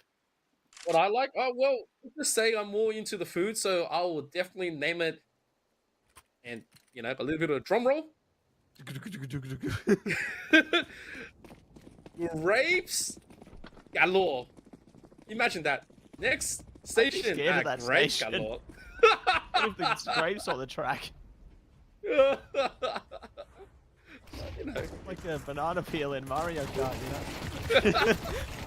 No, but the shots come out. All the grapes are on the floor there, and they will be able to take control of a third round. Well played by UNSW here to take apart a third round. Yeah, I think that's the normal result coming in, where the rest of Swinburne was just trying to find any form of information as their current knowledge is being tested. UNSW, they have the guns, and this is the time where they're trying to roll their economy. Look at Cross, he's got $8,700, Gibson $7,500, and as they quickly just nail this one, gotta be careful. Blossoms is showing an arm right now, which means that there's at least one defender just here. But at the same time, you buy a lot of time. Who might be able to provide the value that he's looking for, but he might just get checked out as the rest of UNSW is looking to slowly smoke and completely flame off the rest. Gets blinded, retreats just a little bit towards the tee box, but at the same time, it's a rather tough one for him to enter. Right? There's nothing for him to do. He can't really advance. He doesn't want to be sitting tight as well, as he needs that information. They don't have all the things in the world to work around with, and if they lose this one, it means that UNSW opens up even more advantage coming through.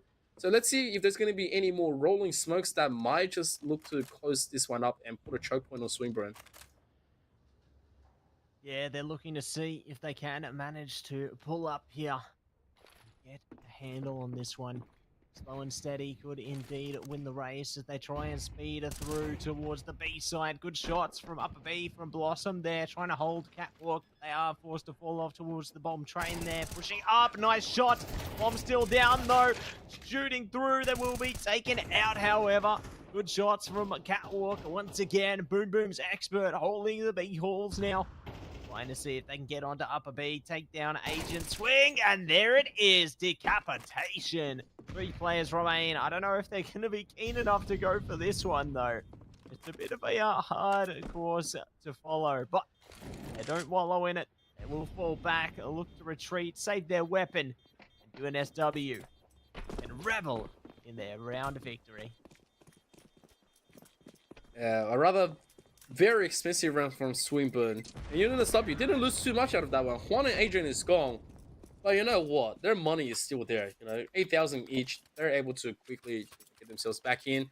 It's good economy control. It's good jewels. And they realize exactly what they need to be doing. On the other side, Swinburne hasn't been all that successful when it comes down to the online action. When it came down to the points, they were just giving the room. Eventually, they get pushed out. And then it's just an unbelievable deal, right? Where UNSW keeps on holding on and keeps on pushing and shoving you against the wall, and then eventually you're gonna run out of room, and then you get dinked up. Blossom, meanwhile, looking at it, looking for the transfer, but Juan will be exchanged into that one. There is gonna be just a little bit of a take back, but you know what?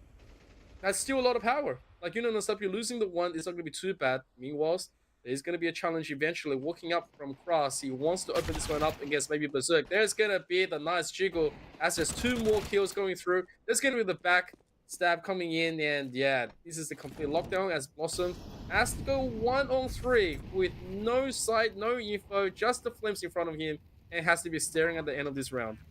Yeah, staring at the end of the rope there, Blossom. Wondering on whether an enemy might be pushing her through towards A main here. See if they can manage to drain something out. It's through Pop Dog's Morse, rather, apologies. As they do hold it back for a second. Waiting for an enemy to try and engage them. Ladder there, but they will try and push in and get the peak. Karma stabs them in the front, though, with the AK. And that's going to be a tactical timeout coming through for Swinburne there. UNSW up by 4. They've locked in 5. We are towards the halfway point of this first half here. So definitely showing a lot of pacing behind UNSW for now. Swinburne need to try and find some answers, though, because it's been tough on this CT side, Em. Yeah, it definitely has been tough. This is where... This actually feels really familiar to when UNSW first put out Vertigo, and no one could contest with them because that was just their flavor. That was their specialty for, you know, season after season, every time. If you don't ban it out, UNSW will pick that Vertigo and they will pick the team apart no matter who they were. And it feels like a very return to form when it came down to it. Swinburne, meanwhile, has an 8OP, right? If we need any stopping power, an 8OP definitely will be the one to lock at least outside out. Sangris is going to be the one holding on to it, looking to provide that value. He's going to be getting it, and that's going to be all the info that Swinburne needs, right? You get one, and then you can lock out the rest. Now, utilities has to be thrown from UNSW. There is going to be the miss, but Gibbs and Agent still gets closed out. Huang goes down as well, and all of a sudden, Swinburne picks up a lot more that they need. Karma also gets sworn upon, and that's going to be it. It's a very clean team victory, something that Swinburne really needed, and Sangris provided. Yeah, they delivered the goods there, cultivated the kills to win a round for their team. Swinburne definitely needed that one, and we'll see if they are going to be able to find it more now. They look to hold it back. Lock in for another fun round ahead of them, man. But UNSW, still momentum for them to recover as well here as they push their way through showers on towards Upper B here. Lean back for the moment. Just waiting to see what's in store, whether there's some util waiting for them, but they've at least got a pretty open path towards the side at the moment. Do have Blossom to consider if they get any closer, though. As there is going to be a lot more provider. Juan and Karma both going down to Sangris and Blossom. There's going to be the rest of utility going to be thrown. Woof, woof, woof. Sees these, hears these, doesn't see any targets just yet. Cross is still tucked away nice and easy. Maybe Berserk is going to go down. There's going to be a little bit of rotation coming through, but the utility is going to still provide value. Who has no idea just yet, but knows that he can't really be popping out just yet. Doesn't want to give himself away with the trade. And they know this position is going to be precarious. There's going to be at least one target, but Hoof is gone, which means that the side is going to be locked down. Gibbs is going to lock the other way around, and as the bomb's going to be ticked, Boom Booms might be the one to fix this one. Sangris, nice lockdown onto Agent.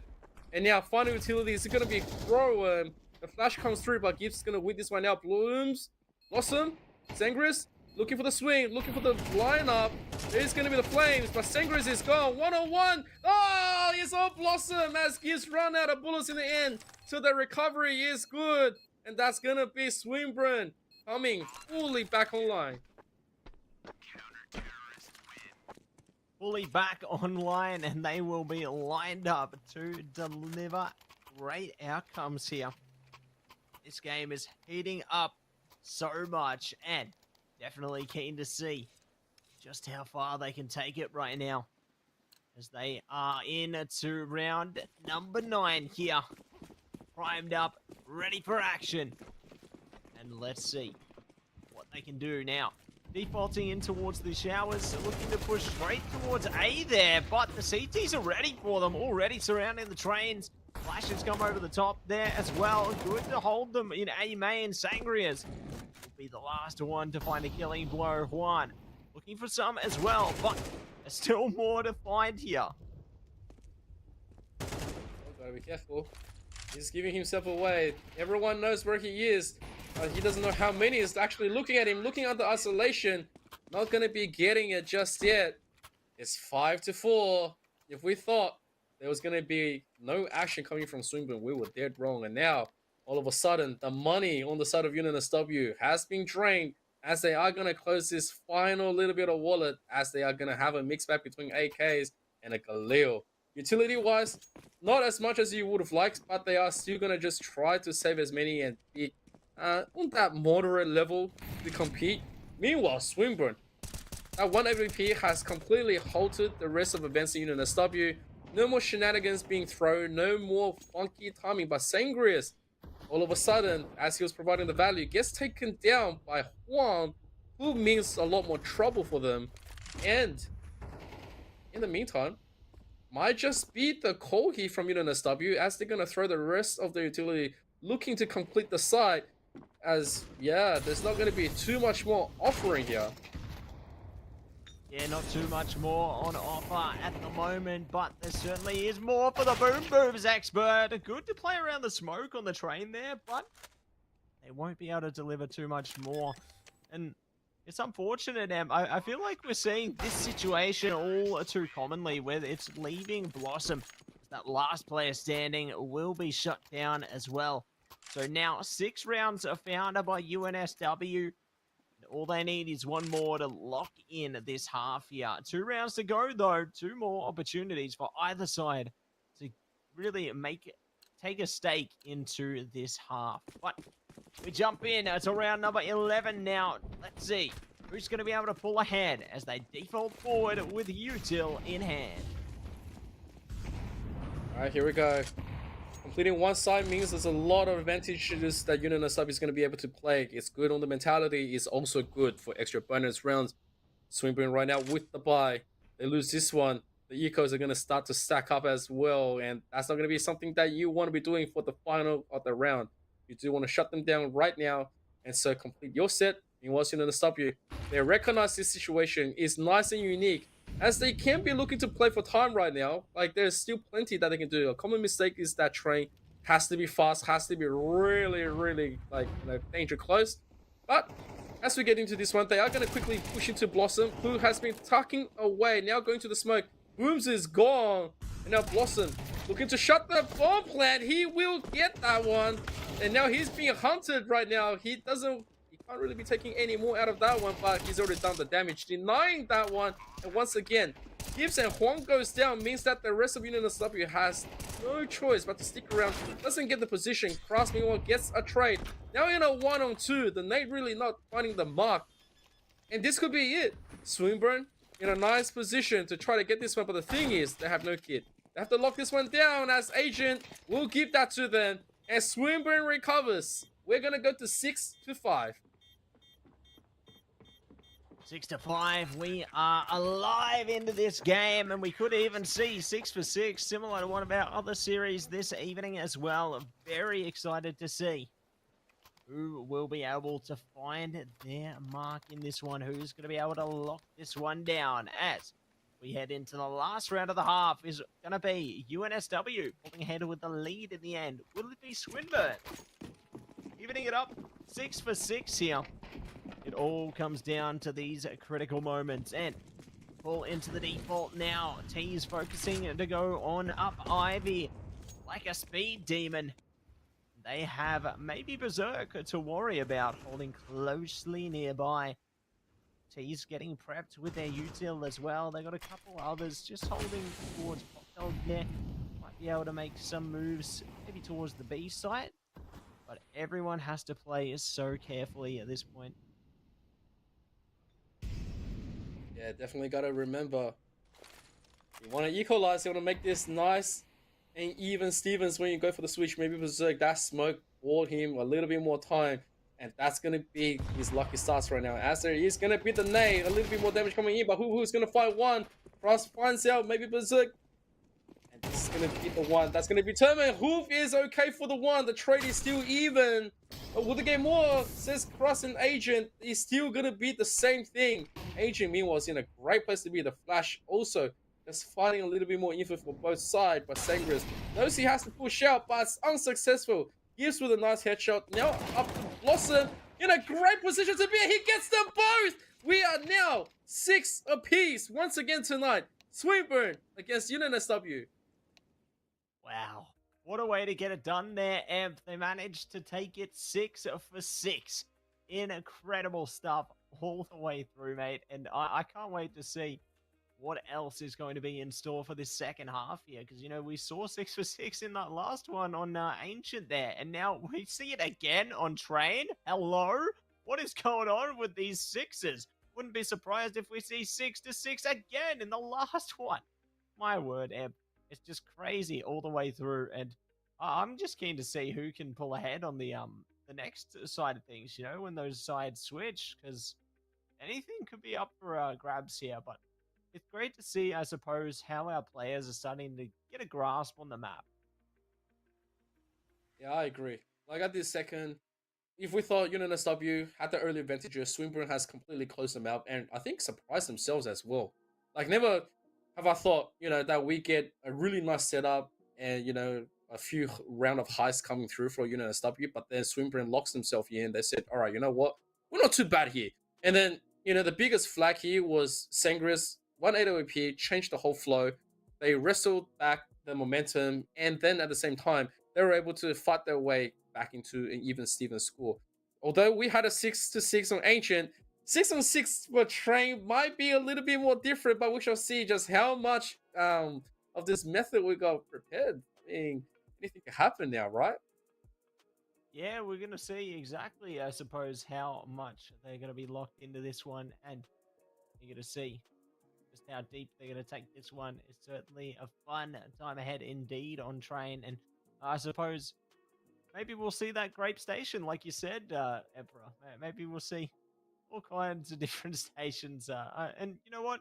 If I was to make a custom station for Train, I reckon we'd make one in Spirit of CS, of course, Dragon Lore Station. Oh, yeah, that will be a popular one. Like anyone, you know what? If you're the guard at a Dragon Lore station, you know what will happen? You have to show and flash that you own one. If you don't own one, you're not allowed to go and use that station. What do you reckon about that? Yep, not allowed. That's illegal. My gosh. Holy moly. But we are getting into it once again now. Emp. Pistols holding through. Shots coming across though. Good hit from Agent there. Booms goes down. More to follow. The CT's on UNSW swallowing kills. And they are looking for more. Maybe Berserk. Still alive. Hoof, hoof, hoof. Brings it back as well, but not for long. It's all up to maybe Berserk to try and keep this one going for their team. They have 4 enemies they need to consider here. It's a tough time ahead, but they are going to sneak it around the back and see if they can manage to get some kills in. Bomb is down towards A, so they've got plenty of problems, but got all the time in the world. All right. They do have plenty of time to muck around with still. Maybe Berserk needs to go and retrieve this bomb.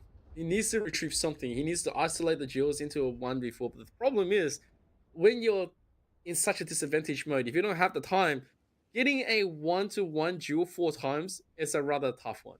And so maybe he will get the drop on one of them. But by the time he survives that duel eventually, there's not going to be enough for the rest, and there's going to be the Duke Eagle. The monster knows this one, pops his head instantly, plays that textbook, and that's going to be UNSW securing the first round of the switch, and that means more guns, and more guns. The shutdown is real. Swinburne now doesn't have to be leading this one up. They did leave everything to Blossom and Sangris before, but now let's see what they got playing the eco.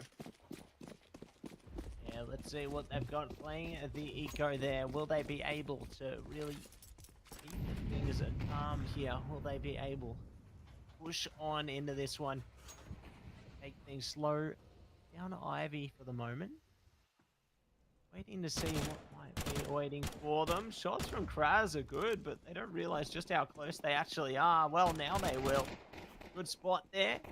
I like how they maneuver around this as well. They don't give themselves away, but this allows the T's to run straight towards B, and one, they have to prepare themselves here. Oh boy. Pablo and Juan, they were all here. I mean, they rotated really well. Swinburne was able to get that silence in the beginning. The entry was okay.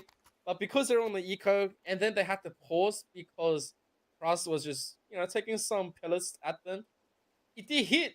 And so they were a little bit surprised, thinking that maybe they were spot out. But at the end of the day, that pause is what brought, the W all the time in the world to rotate. And so Swinburne, losing that first two is going to be okay. They are now gunned up. This is the important one.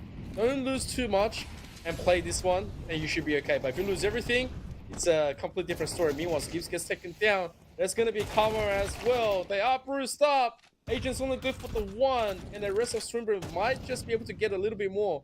As maybe Berserk is going to get pushed by Cross eventually. But he doesn't realize. No, he does not realize. There's no info going through over there. And now Huang in a 1v4.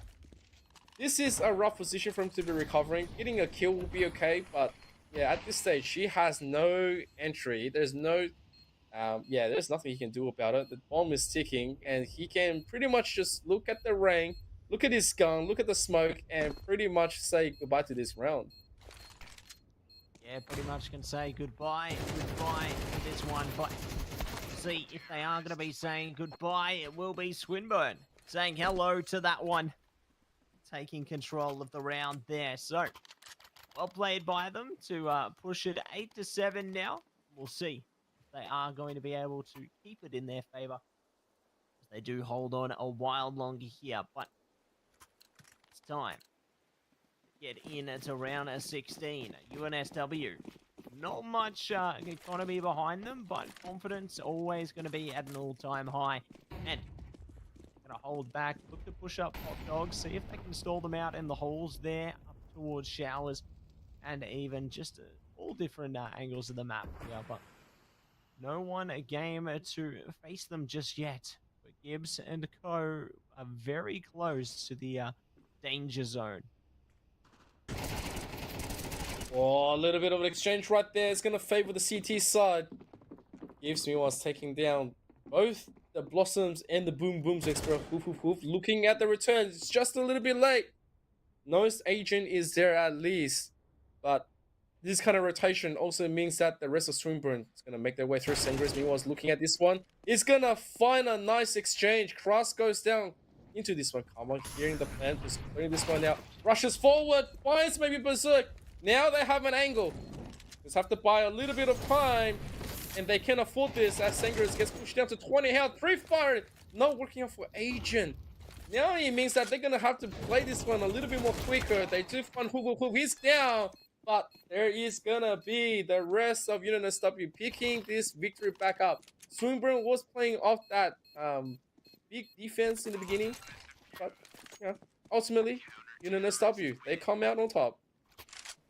Yeah, they're primed and do manage to come out on top there. So, good to see that they are still in it. They got their head in the game, but they can manage to take the situation and really find ownership for their own. So, great that they are able to really push themselves to the limit here. But, to the limit, let's see what the limit of this round's going to be into round 17 now. We hold back. He's looking to just spread their reach through A main, draining out the bullets. Good to follow up here, though. And they will be on track for even more chaos. It's a 10th round goes in their favor. Oh, that was a little bit of a disaster. Swinburne rushing in, and they all fall to Cross and Co, which sets them back quite a bit. Onto this one, it's going to be a rather eco-ish round. If they do want to get Sengris back online and Blossom, of course, they need that early info. There is going to be a pause. And one has to wonder, what's going to be on the minds of Swinburne? Before they were playing, off a rather slower start, and then they were able to pick themselves back up. But in this one, I mean, they've had a little bit of momentum as they were looking to trade, and the rounds has been closed. The last one was nowhere near. and now playing off one more time, there's not going to be the buy that they can hope for in a round of eco, but at least they can look to try to close something down in terms of doing damage or maybe locking down the objective, giving all their bodies for maybe 2 kills and a plant. But it's a rather precarious situation because you drop this one without a plant. Next one you do get gone up, but UNSW owns to 11 against 7. Things are starting to look a bit more dire, but we shall see what happens. Yeah, we'll see what happens. We'll see what they can make of this one, Amp, and whether they are going to be able to really push themselves to achieve more here as we head in to round 18 now. Very keen to see if they are going to be able to manage in this one. They hold on for a while longer here. Looking to run with it. They do have something further. Shots come out though. Agent and Co. ready to slow them down. And eager to see if they are going to be able to push more out. Nice shot from Karma. Just holding it together. Boom Boom's expert and Sangria's. See if they can slow creep it up Ivy to maybe get some kills around the back there. Their team's done a good job already of finding one, but if they can find more kills, that would be even greater. All right, here we go. Rust. Oh, Sangria's just barely missing the timing, and now in a shootout, he finds all of them. There's going to be the backup from Karma as well. And this is what I was talking about. If you give all your bodies for maybe a plant, you might be able to get a little bit more. But UNSW didn't even give him that chance. Now in the 11-7 situation, now they do have to buy. They do have the AWP. It's online between Karma and Sangria's. The biggest problem is you have to play into the CTs, right? And UNSW knows that they can keep on cooking train. They were able to do quite well and advance them in the beginning, and Super had to fight and claw all the way back into the equalizer. But now, once again, how well you do on the CT depends on how you do on that one. As Sangria's, he said, we're going to do pretty good. As it is going to be the AWP, that's going to be secure. But 2 for the price of nothing is just it. Hang on a second, Hoop also doesn't get it as well. And I believe that's just going to be a tough one for Streamer to roll into, as 1 AK and 1 AWP trying to push a site is going to be tough on a 4-on-2. Yeah, it's super tough, isn't it? And we'll see if they can manage to really stack themselves back up here. Try and find some further impact, creeping through the B holes. Now, no one really waiting for them around that side of the map. And with the bomb in hand, they actually could have a really good chance to get on towards the site and maybe find more. But they do find the shot there towards Pop Dog. Looking to wrap it down towards Agent now. Wrap it to Con. Might have one to worry about if they hold their timing here, but boost comes through. Kraz maybe might not be expecting some different angles, but they certainly are poised and composed. They propose a death to an enemy. And let's see if they are going to find another. Yes, they will. On Red Train, they bring the pain and take us to map point. Yeah, you got a feel for the Swinburne players right there. They were pretty much stuck. When you when you put yourself into the corner with no other ways out, the only thing you can expect is that they might leave you alone. But it's going to stop you. They had the finances and they were ready to go. 12-7 with 5 to work with. Swinburne cannot make any mistakes, and they are going to be buying whatever they can right now. The Galils come through with the AKs. And now they're looking at the fast exit. Huang goes down. Does find a little bit of damage off the pool. But Gibbs looks to swing. Oh, it's only good for 1. Maybe Berserk down to 13. There's going to be utility. Throwing this one now. 3-3. Cross finds 2 more. And now, after Boom's expert with Blossom. Once again, familiar situation. A little bit of damage through. They're trying to retreat wisely. At least buy a little bit more time. But the thing is, they don't have the bomb. They found Agent, and so relatively easy. They can play it.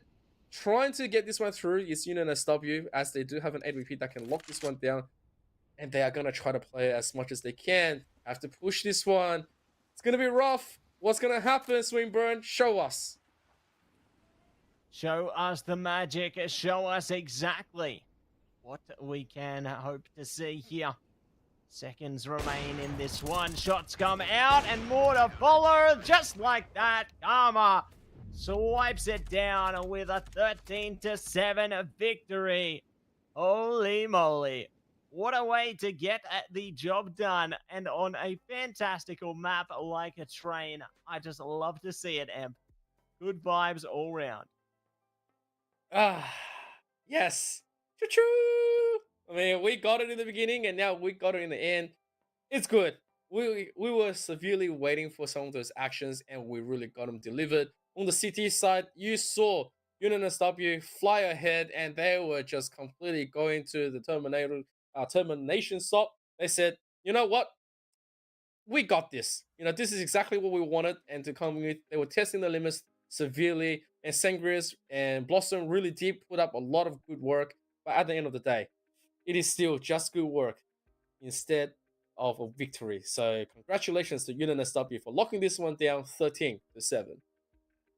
That's it, a 13-7. We love to see it, and great to see their efforts paying off there. Definitely fun to see Train come out of the mix as well. And I'm curious, you know, what the thought process was from the teams heading towards Train there, because I didn't expect to see that until maybe later in the competition, if not at all. But here we are. It's here today. Hey, they must have heard me talking about it last week, you know. They thought, Train. Yeah.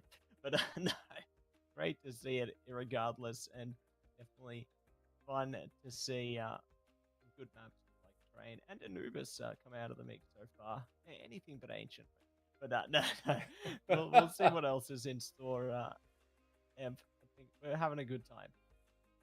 Yes, indeed. I think when it comes down to bringing the new maps instead of just playing Ancient, it's a good one to call out to the rest of the competition. It's like, how much have you prepared? Some of the teams already hinted that they were already preparing for the newer maps, and they're just waiting to be challenged on it. But the most important thing here is, you know, when do you want to show your strength? When do you want to start testing your limits in a competition like this? Sometimes it just says, do it now, right? Do it now, and then you know exactly how to, eliminate the earlier mistakes where we did see that UNSW started to fall, the momentum started to get caught up. But I think when it comes down to it, it's rather good in a competition when it comes down to having more maps to pick and a lot more fun. That's right. All the fun and all the more fun on the way, because we have an interview from one of our winners right now. It's Kraz. Hello. Hello. Great to have you on for this one, Kraz. And I suppose the first pressing question, why Train? Well, truthfully, I didn't do the vetoes. Agent did. He kind of looked into their past vetoes and saw they were floating a couple of maps, and he was confident that we could get our train up and running in about a week. So we ended up on Train, and I'm pretty confident on myself. So I gave him a couple of strats, told him how to play, and then found out yesterday that I could actually play this game. So I came in for the first game of my season. Hey, it's a good time to come in for the team. And of course, coming to DC, here's a thought for you. How does it feel for UNSW's current potential compared to the previous few seasons?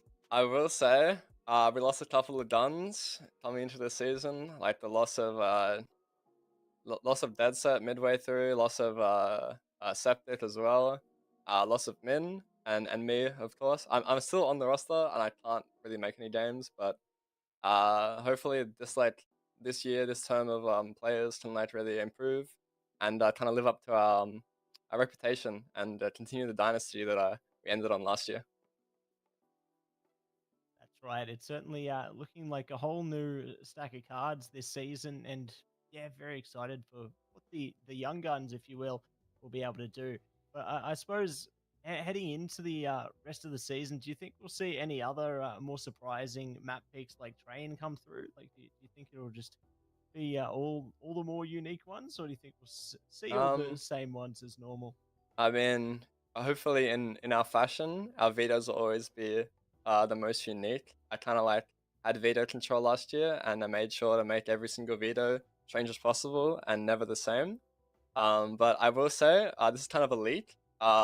We have a 7 map pool, so try to veto against us, I dare you. Whoa! Whoa! That's a big call out. That's a massive call out, Kraz. Like, oh, sure. Well, we're gonna be holding on to this comment with the rest of UNSW coming through. Hopefully they can represent, man. Hopefully. it looks like, going to the future, UNSW definitely has the pipeline to prepare for the future. But when you come down to it, final thoughts of tonight's play. Like, obviously, you guys secured really quick 5-0 in the beginning, and then you got caught up. What was the thought process as soon as the opposite side started picking up the wins? I mean, to the start, it was very messy. We weren't really going where we were meant to be, and we weren't really like finishing our rounds correctly and like playing off each other. But like we got a couple of tech pauses to talk about it, so that was good. And we got a couple of tats from the enemy as well to talk about our strats and kind of just focus up there. We brought back our T side to be even, and then CT side was just like let them walk into us. Like, what are they gonna do? We're just paying them up as meant to be played. That's great to hear. Being confident and just playing into those fundamentals there. Kills pay the bills, as they say, and they certainly paid off this one. So congratulations once again, Kraz. Thank you so much for joining us here tonight, and best of luck in your future endeavors as well. I know you're on your way somewhere special soon, so best of luck in that one. But yeah, thanks again for joining us, mate, and all the best. Thank you. See ya. There you go. It was good to get some insight, as always, Mr. Ebb, and definitely keen to see what the next map will turn into as well. We got some crazy stuff on the way, I'm sure, mate. We've seen Anubis, we've seen Train. Who knows what's going to drain through next? But while we figure that one out in the box of mysteries, we are going to head to a quick BRB. So we'll see you soon.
Welcome back, everybody, to the AEL University Elite Series. Matzy and Emperor ZK bringing you another round of heat. We have seen 3 matches of absolute chaos, absolute brutality, and glory coming through for all of our rosters this evening, and it has been incredible. And I am so excited to see what else is going to be on the cards to close this evening out. The highlight, the one to be waiting for. But Emp, how have you felt about the matches so far? I gotta say, it's been a brilliant night. If last week was all about those little bit of calm before the storm, we got all the storm, all the thunder coming through as soon as we started hitting at 7 p.m. And now, on the final one, between UOM and against UTS, is guaranteed to be an absolute banger. That's right, it's going to be an absolute bloodbath here. And who's going to be a part of it? It is going to be none other than Beaver, Attila 6K, Al-Qaid, Luki 1Gs, Jun for UOM. And for UTS, we've got Coffee, Delete, Kaze, I am VK, Mosifa as our representatives. So, you know them. We love them. Definitely keen to see how they can all go down here. Keen to see if Luke 1Gs is going to be able to get those 1Gs into the headshots with the 1Ds there. I'm sure that'll be good fun. But speaking of good fun, we've got a good fun game on its way. And I'm excited as always to see exactly which direction it's going to go. And who knows what's going to happen in this first half, Em. I feel like, it's going to be another 6-6, right? Yeah, absolutely. Yeah. So we're about 6 for 6. Another one? Another one will be quite interesting. And of course, going through the videos that that's going to represent tonight, the final map.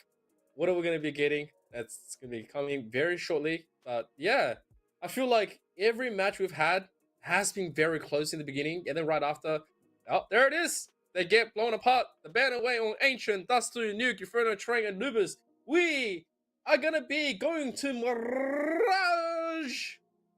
Mirage. Old Faithful coming in clutch here. We love to see a bit of Mirage, and I'm keen to see exactly what style of gameplay both of these teams are going to be able to distribute towards us tonight. Whether we see a more aggressive affair, whether it is something else entirely with a bit of flair behind it. It's definitely something to consider, and definitely excited to find out what they're going to be able to bring. But speaking of bring, we are bringing it in to the ninth round. Here we go, our final matchup of the evening. And it's coming down to this. They go for the face-off, the pressure on. Will they be able to take off? Kaze certainly wants to.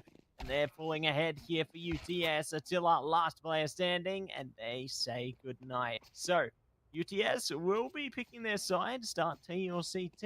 It's a tough decision to be made there, tough call, but they are going to be starting on CT. Yeah, I guess I agree with that one. UTS hasn't really had too bad of a show when it came down onto a Mirage, especially starting on the CT side. UOM, may I remind everyone, last week had a double OT against UNSW. Now, they were the first one up to look to take everything away, but they eventually lost in the double OT. And so it could just be the week to redeem themselves onto this map, or it could become the kryptonite. We will see what happens. UTS, meanwhile, locked down 13-9 against RMIT. It's going to be quite fresh off that win. We'll see how much value they get out of this pick, and more than anything else, we need to see just what kind of bag of tricks they're going to be able to bring. As Kaza is going to be pushed right now, there's going to be a little bit back of Coffee onto the side. Takes off June, but gets traded. Luke 1Gs and Beaver onto the side. They explode into the action. There is going to be a little bit more. The value is going to be cool from Delete. 3-2. They need a little bit more before they can get the bomb down. And right now, Beaver desperately trying to find that one down, but Kaza is going to deny it. Now up to Attila trying to find it. He gets nothing as well. So it's a big defense from UTS, and they will take that first round. Taking the first round and feeling proud of how they perform here.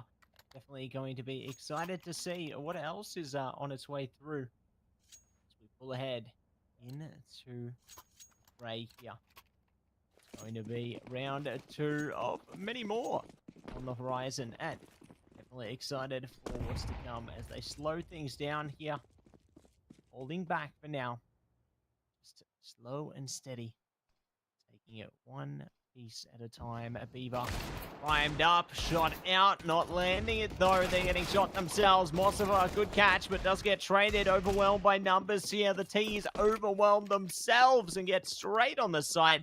Only 2 CTs remain, and they at least managed to close the gap a little, but the T's momentum here has just been so fierce.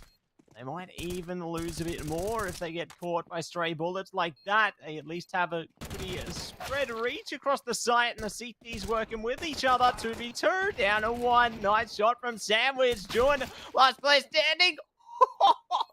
He actually pulled through. I can't believe it. I really thought that would be the one amp. That was so close. But UTS, by a slither of HP, pull into it and take a second. Wow. Man, I'm with you right there. I thought UAM really just had that round. They had a really good beginning. They pushed out with really coordinated attacks as well. You saw them playing player to player, playing coming in, hard-boiled action as well. But UTS on that recovery provided to just be a little bit more onto the edgier side. And as they will continuously shut this one down, the 8Ks comes through from UAM. They definitely aren't going to just stop themselves just yet, because they do have a lot more tricks and synergies to be playing into this one. But the question is, how many can they afford when it comes down to this kind of a play? The defense from UTS impeccable currently. June taking a ton of damage, but Coffee is out for the count. As they're going to quickly lose that little bit of a play advantage, the rest of UAM, they are going to slow the pace down just a tiny little bit, trying to scope out what's going to be in. Kaze, meanwhile, does find a nice target as they close this one out. He is going to try to buy a little bit of a time for himself. Delete also taking half of his health away, as the rest of UTS looking to regroup and leaving UAM for the question. Leaving them for the question and leaving them to find an answer here. We'll see if they are going to be able to capture it. They hold it back for a second now. They get slow and steady. Waiting to see who might be preparing for them around the bend. Who will be trying to meet them in the end. They just keep it slow. Keep it ready and steady. The B site, though, gonna open up like confetti. They're getting close, Samp, and here it is. Losing Beaver in that one is definitely going to be painful, but BK is going to be traded out eventually. And now into this action. Kaze picks one, denies the plant. Might just be the one that broke everything apart for UM, as they were unsure about the position. And right now, that's Xiangqiu also providing lots of value. Alkai trying to find anything, but Massifer onto the side finds a little bit of touch. This is a rather tough one.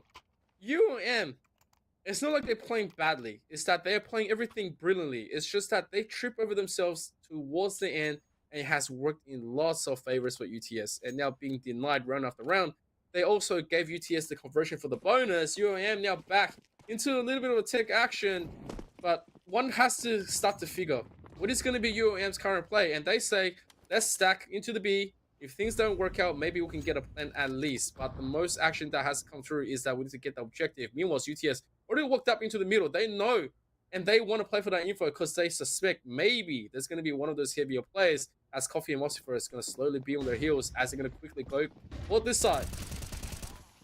Here we go. For the site they will play, and UOM put on a display. Kaze ripping them down though. Good response from Al-Qaid. Bomb still not down, however, and there's going to be one player up for the CTs. Good nade. Doesn't do as much damage as you'd think, but Coffee gets all the damage. Beaver on for more. 2v1. They need to try and isolate this together, but they will go it alone. And Beaver zoned out. That's another round for UTS here, but at least one achievement unlocked for UOM. They get the bomb down out of that eco, and they can cultivate their economy even more in to round 5 here. Yeah, it's not a big loss right there for UOM. Feel like you went in with techies and just rushed through. They were almost able to take that one completely apart. Taking 3 and a bomb plant. Yep, you'll take it if you're UOM. And so, objective cleared, UAM now has the buys. They have an AWP, Attila back onto the action. Kaze quickly jumping and getting himself into the nice position as well. It's going to be the first one to look for this pick. Maybe onto Luke 1G's. Meanwhile, it's going to be missing the shot. And now they know that AWP onto the side is going to be the danger. Will they find anything else? That's going to be the biggest question of them all, as there's going to be the reposition. Luke 1G is just slowly cleaning out under as well. June takes an aggressive little bit of an angle just through the connector. But no, they have to slow and they have to be calm about it. They lose this one, the next one's going to be even more worse. Now, taking delete is going to open the map up and they will take that straight up into their stride as they can slow it completely into advantage, where they go for the full push onto the A side, because maybe if they do go for a rather precarious situation like that onto the B clearance, it could just be disaster. It could be disaster. It could be more. As the bodies hit the floor some more. Attila taking a lot of damage as well here. Time ticking down. The T's losing players in the meantime as well. Trying to run it back towards the B site now. They've got Beaver taking point, bomb in hand. That could be dangerous, but only Coffee to deal with. CTs need to wrap it over and quick smart. Still coming out. Coffee forced into position there. Gets shut down. So this is an opening towards a Womblad here. They're going to be locking that one straight in. Util spilling out from the CTs though. They find Attila. Now looking to play around market. Push over the side there. Mostafa has to clear their angles, and they will find Beaver locked in for one, not another. Kaze shuts them down with the AWP, and they will be good for 5. There we have it, Imp. Another one added to the tally. I feel like too many of these close rounds is starting to become a little bit of a hindrance to UAM's plans. Yes, it is on the T side, but it has been close and close time and time again. The good thing is, most of the members of UTS hasn't been able to save anything around, so they have to repurchase. But the biggest problem is that you still need to push some rounds onto the board. Eventually, if you have too many of these close rounds and you lose out, it's going to come back to bite you onto the switch as well. As we go into another buy round, AKs comes through. Utilities about medium level for UAM, as they might be looking to close this one onto the A side. Beaver's position is going to be the biggest and important one, and he will make it just that. The elite is gone, which means that they have a nice little bit of entry. Nice little bit of entry there, and eager to see the exit come through as well. The bomb gets onto the site. Nice nade there. Does prevent the plant from coming in, and the T's managed to trade it back. Now looking to lock it in. Shots come over. They can't prevent it though. Good use of cover there. Now the T's are playing to hold it. Coffee trying to get shots over the top. Attila give themselves away, so that's going to be a good opening for the CTs now. Beaver and the teammate June playing for a CT spawn, and the ramp need to pincer in on these players, but there's a lot of distance between them. Hard to work together. Beaver gets singled out as a result. Trying to hold CT now. June good for 1. They're trying to hold this defuse. Good distraction from IMBK, and they will be able to save the day. Good for 6 now. Here we go. Now we'll go back to that position where you've lost 6 in a row. Hasn't been a pause just yet. UAM has a lot to consider. Obviously, anything else that goes through to UTS is going to be disastrous for UAM. And so, when you lose 6 in a row, even when you lose 4 in a row, probably the best that, start pulling in a pause and see what else. But UAM is confident in their stride. They haven't really slowed down. You know what they're doing, and they know what they're doing. But the thing is, it has not worked out round after round. It's been close, to say the least. But it's always UAM finding the short end of the stick, as Mossifer meanwhile utilizing that smoke. He's going to walk up. He's going to find a whole ton. Let's see if he gets anything out of it, as he's going to get flashed out of it. He sees nothing just yet. Luke 1G is popping him straight up, but there's going to be the trade. 2 for the price of 1. Kaza meanwhile finds a little bit of damage back into Al-Qaid. It's still going to be that AWP holding on to the shorts, and they will take that. That's a lot of info. Coffee is gone. This might be the opening that they're looking for. Will they be able to get anything else? Kaze gets blinded, doesn't get the shot, but he still locks down Beaver. Gets pushed, misses, and now it's the elite versus 3 players from UAM. We'll see. What is going to be lying in store here? Shots come out from Jun, and they will lock it in. At long last, they put themselves on the board here. They have certainly been working hard to get to this point, and they finally have their chance to recover. That is going to be a sweet taste of victory, but there's still more room for hard work here. They need to close that gap between them and UTS. Otherwise, we'd see a much more dangerous timeline for UOM. But UTS, not having much util, not having many weapons, it could certainly spell another round for UOM if they play their cards right here. See what's going to be in store though. Coffee ready for a swing if anyone gets close, and they will be shut down. Beaver taking a lot of damage as a result though, but this is a decent opening. Now further the boost for Kaze gets shut down immediately. Oh, and that's a really nice play coming in. UTS being pushed down. UOM finally finding the group, but Mosifer finds two. That is not what you want to see. And meanwhile, if the Elite does get a gun pass here, which he might just be waiting for, he might get a dingo. He might just get something of a backup. If they fall here, it could be the worst thing in the world. Meanwhile, the AWP not recovered just yet. But the T's knows that this is their round. There is no kid on the side of UTS. They do come in for the trade. They will get what they want, but the Elite gets taken out, means that there is going to be no more worth of advantage for UTS into the trade. Al-Qaid, meanwhile, hasn't really spotted Mosifer just yet, but he knows now. Nice headshot comes through. And I tell you what, they don't get an AWP back, but they will take the round. And the rest of UOM has to be happy as they are locking down a little bit of a momentum back into the play. And UTS sent into the eco. Into the eco and ready. See, they can manage to take something more from this one. So hit the ground running into round 9 now. Into themselves composed here. Swing in. Nice shot for the smoke there. Luke and Attila managed to pull ahead. And BK, nice to find some shots as well. My word, Attila in a bit of trouble there. And they do get shut down. Okay, BK. I see you. 2 kills for their team just with the pistol. Not too shabby at all. They're going to be happy to rise up to that one. Oh. Could have been dangerous right there for Beaver, but he will thank his teammate Al-Qaid for locking the kill. And this is what I was talking about. UOM, they do know this map. They do have a wonderful little bit of a play. A rather slow start, but we are slowly locking into that eventual maybe 6-6, depending on how UTS handles the D over here. UOM, if they shut this one down, they might just send UTS back into the unders and not be able to compete too much. But meanwhile, they have a nice spread. This is a nice little bit of a play. They are checking this, check A, check B, and then check into the mid. If we get this one, they will punish it as much as they can. As they are going to a little bit of shots, just get that nest control away. They know that there's no AWP in play for any side.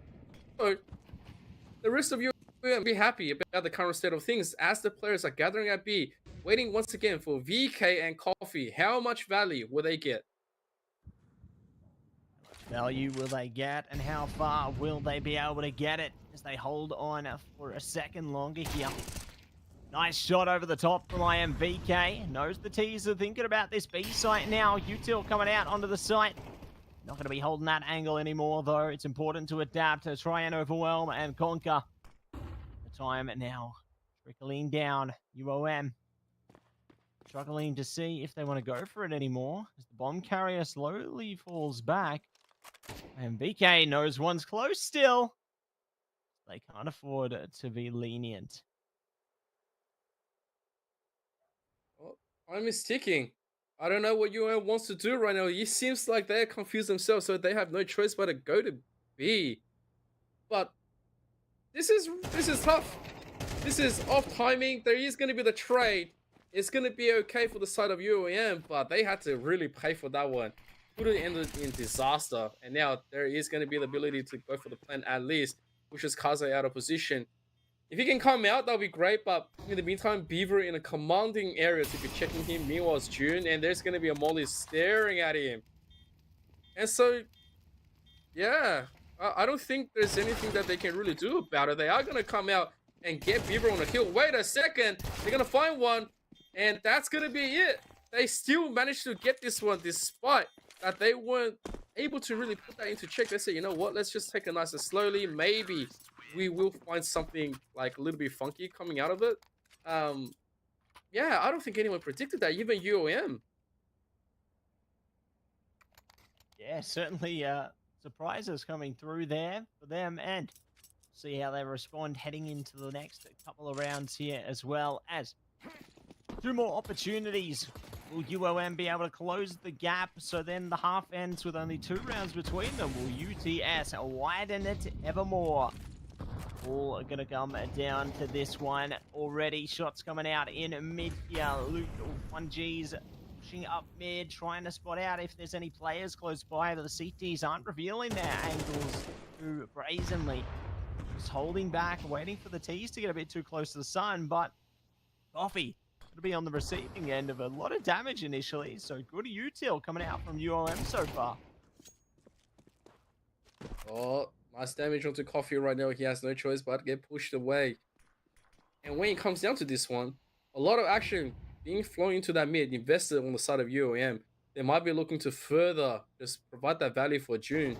Kaze doesn't see anything just yet. Mossifer is going to get taken down. There is going to be the trade. Going to be in favor of UOM as they have the man advantage. They can be looking to play for that connector and eventually just get that cutoff. Meanwhile, Alcade is going to go back quickly, secure the bomb back in with his team, but there's going to be shut down. Luke 1G's goes down from delete. It's going to put a little bit of a problem for them. And I'm not sure how this is going to work out now.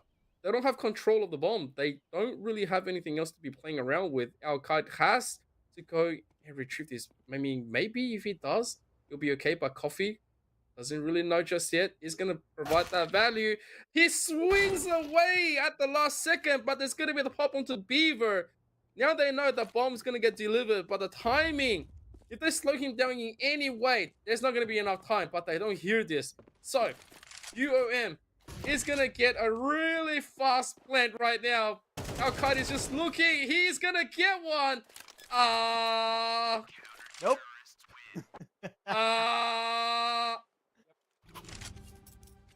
Oh, that's a tough one to swallow, isn't it, Amp? And the distraction right at the last moment just cost them the round. Crazy stuff from UTS playing real big games there, and it manages to net them 1 step ahead as well.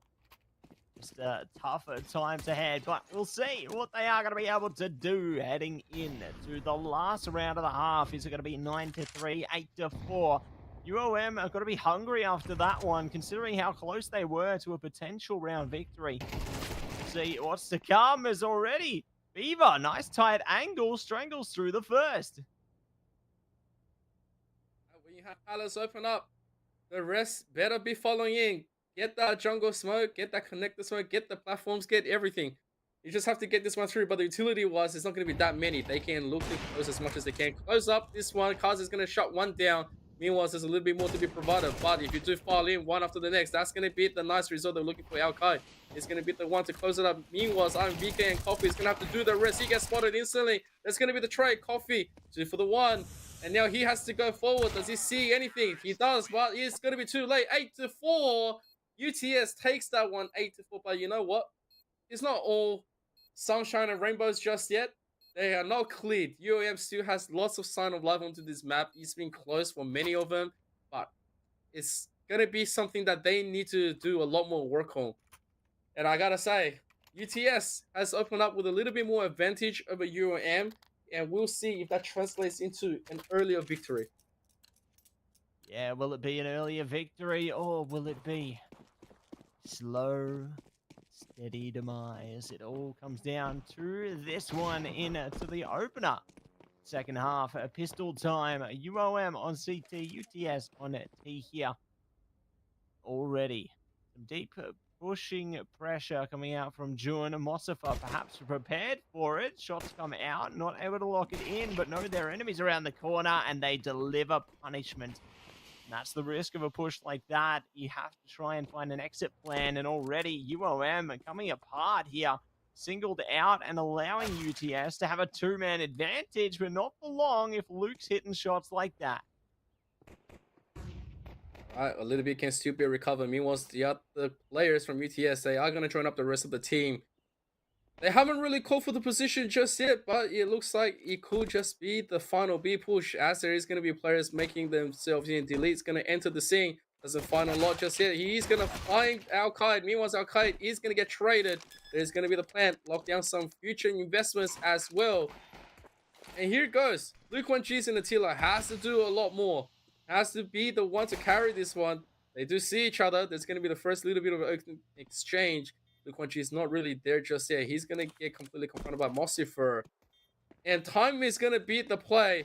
Luke 1G has no choice but to lock anything down he can see. Attila also quite low into this exchange. Mossifer looking to finish this one. There is going to be Iron VK.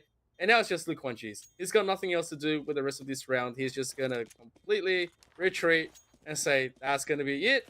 Meanwhile, UTS locking down round number 13. They're going to get the early guns and get the early advantage. The momentum is absolutely in their favor. Absolutely in their favor, and they're looking to further it as well. We'll see what they are going to be able to achieve here. Are they going to be able to find double digits and there beyond? It's looking good. UOM just stuck on the pistols after a first round loss there in the second half. Definitely does have some good potential behind it, but we'll see what that potential may yet culminate towards. As the swords are drawn, Luke 1G's falls back. Did notice potentially the T's walking out through mid. Now up towards Catwalk. Short is the way to go. They burst out, finding players around the corners, just trying to single them out. Yeah, not clearing that one though. That's going to be a free Mac 10 for UOM. UTS, they made the decision to get the heck out of there. I think they made the right call. Oh, I guess when you invest everything into one side, eventually something else is going to fall apart. And that's exactly what happened. Meanwhile, it's still 4v4. Yes, you picked up at least one weapon, but you're going to have to deal with a lot more. And holding onto their own spawn, Kaza is just waiting for anyone else that comes through to his side is going to be spread completely down. Meanwhile, Attila is going to be looking for a little bit of a search and destroy mission. Doesn't really find a hell of a lot more coffee. Meanwhile, find a ton. BK, he wants more kills. Finds Al-Qaid. They're going to find them all. They say you don't even get to carry the Mac. And we are going to go into the next one. UTS on double digits now, really putting on the pressure. Yes, the buys are going to come through. Attila with an AWP, going to have to provide all the value in the world. Otherwise, dropping this one means that the next one is going to be even more worse. No other AWP is going to be repurchasable. And so let's see what happens. Will this be UTS racing ahead into victory, or will UOM completely just do the reversal? Yeah, will they be able to completely find the reversal here, or will UTS play to their rehearsal and pull up with more power into this round now? Coffee, slow and steady approach. They know someone's around that corner now because the util comes out. Oh, Coffee has an angle. They don't know. Oh my gosh, they still get taken out. That was so rough. They had that gap in the smoke, but they still get taken out, and it all comes apart from there. Oh my gosh, UOM just managed to steal the momentum from under their feet there and take it for their own. 2 players remain now for UTS, but my word, I don't know what they can do with this one. It's a tough one, but they start to make it work. Kaze sneaking around the back. This is a counter-attack. Holy moly, Amp. What a round we are seeing. Oh my gosh, the timing as well. Oh, that is tough. That is really tough. And now Beaver has to walk through the smoke. He's gonna get completely just taken. What just happened? UOM, they started the round so well, and now all of a sudden they lost onto that. And UTS had no rights to get all of those shots. Like, I'm gonna put it out there. Not only was the timing right, the angle was right, everything was given to them on a silver platter, and UOM gets completely shut down in one of the worst break right there. Momentum was shifting, but then all of a sudden it's just tipped. And so they get sent back into the eco where they have some MP9s and pistols, but they have to deal with AKs all around. Not liking their chances, but that first headshot is just drop dead gorgeous as they're going to try to lock a little bit more. 2 more kills. Give me some UEM. What is going to be the response? What is going to be the response? What are they going to be able to do here? 5 versus 3.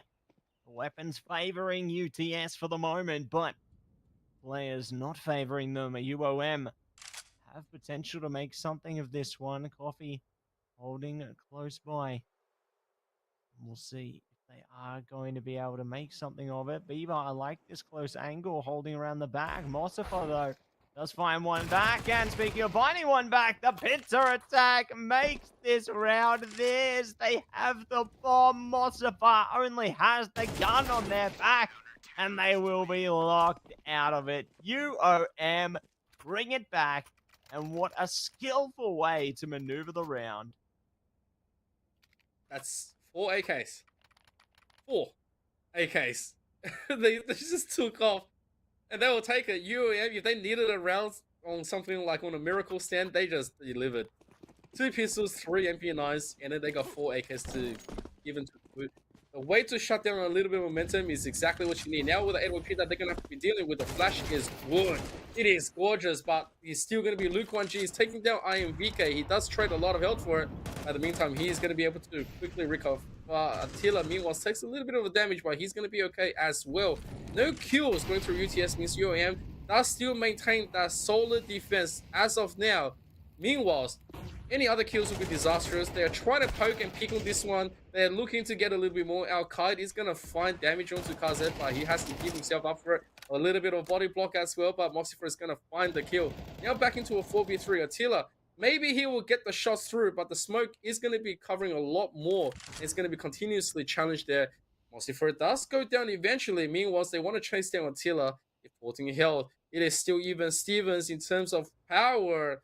But now we will see what's going to be in store for UTS, because UMM is still holding steady.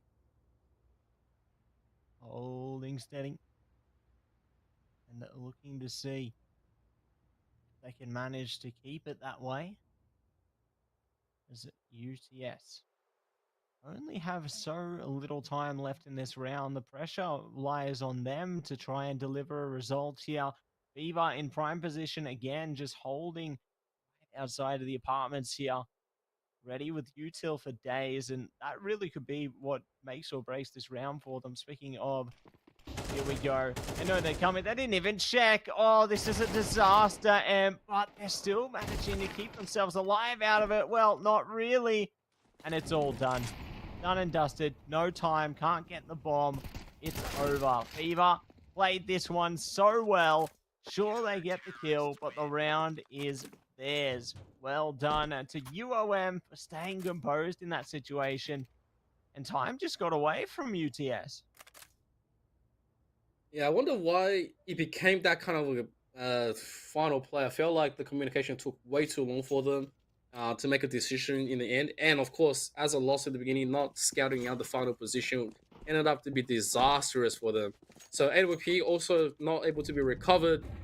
Yes, they do, lose a little bit out onto this one. They still have 5 more to play around with, but UTS got to be kicking themselves onto that one. Oh my god!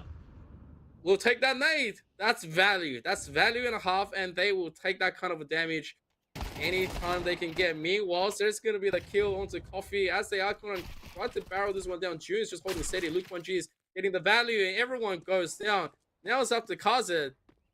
He's by himself. He doesn't really have too much to do. If he gets a kill, that'd be great. But Beaver plays that one to perfection. And if we want a UOM to say tap out and stuff, they're going to just look at you with their arms crossed and say, nope, we're not out just yet. Not out just yet. And we'll see what will be pushing through this one as yet. Whether we might see UOM burst it back all the way to 11, whether it's going to be UTS. Good to bring it back for more. They hold back now. Luke with the pop-out window there, playing a very close tight angle. Arze watching for it. They know they're around the corner, playing off timing, and they find 2 immediately, trading it back, and deletes them all. Okay, Attila almost going down as well there. So it's a 2-for-2 start. But wow, this one has really kicked off with some flashiness. Yeah, they gotta buy a little bit more room for delete. He's very low and he's got the bomb. You don't want that bomb to be dropped as of now. And so the rest of UTS, they realize that the positioning is a little bit more unique and they do have 70 seconds left on the clock to play it. And I think at this second, with their current utilities, they say, we might just be able to open A. All the times that we rushed that B, and then, especially in the end, it hasn't really worked out in our favor. Maybe this is the one that, might work out for us. Meanwhile, June, he's going to be holding this one strong with Attila, right? Obviously, it's all depending on how Attila gets his position completely found out and shut down from it. And in the meantime, Montifer, first one up, bravely coming in, and they are going to be checking June. Meanwhile, here's a whole ton. There's going to be Attila opening the shot up. They don't find June just yet, and June gets taken down. And oh my god, Montifer makes this one into the even Stevens. Now just needs to get that bomb, needs to win the duel here. Oh, but it's going to be Beaver fighting that one nice and calmly. 8-11, and UOM starting to catch their flow. 8-11, and they will be able to take it one step closer, Emp. You can tell they are working hard for it at the moment. They are locked into this one. And let's see if they are going to be able to take it all the way here. Guns are at the ready and would have more to hold it steady. They hold on. Pistols up mid here. Ready and waiting on ramp as well. I like how they've set up a few different angles into the default here. What? UOM not playing into it, not biting. Ooh, that's a good reveal. A little bit of damage, and Luke has patience pay off. But speaking of patience, the T's are just running in, guns blazing. They've stolen an orb. Hello, Coffee. No way. Trying to get a shot through there. They do have control of the bomb now, which is great. But taking an AWP out of this round would be just incredible. Even if they don't win the round, the orb itself is just so high value at this point in the game. If I was Coffee right now, I will throw that AWP away. It's not like, the worst thing right now is to trade 1-for-1. And then, the gun gets given over once again, but it looks like he wants to open this one up. He wants the action. He's saying, I have a free round. I don't have to think about anything. I'll make all the sound cues come at me, and look at him. Okay, I mean, he's gonna get the plant, and that's already heaps. Run for the hills and chuck the gun. Oh, he wants those action. Now he has me identified. He's looking at anything he can get. Also, go for a reload. Let's see. He's gonna swing. Gonna be looking. He finds Beaver. He finds Luke 1Gs. Now up to Arcade. Can he find it? This is a miracle round right now for UTS. An absolute miracle. There's a kid on the side of Arcade. Oh, and they're gonna give it to him. It is crazy. How did Coffee get that 4K? I don't know. But UTS going for the match point is incredible. They managed to make it work. They're pushing on in, and they will find their feet. Let's see if it is going to be 13-8, whether it will be a 9-12 here.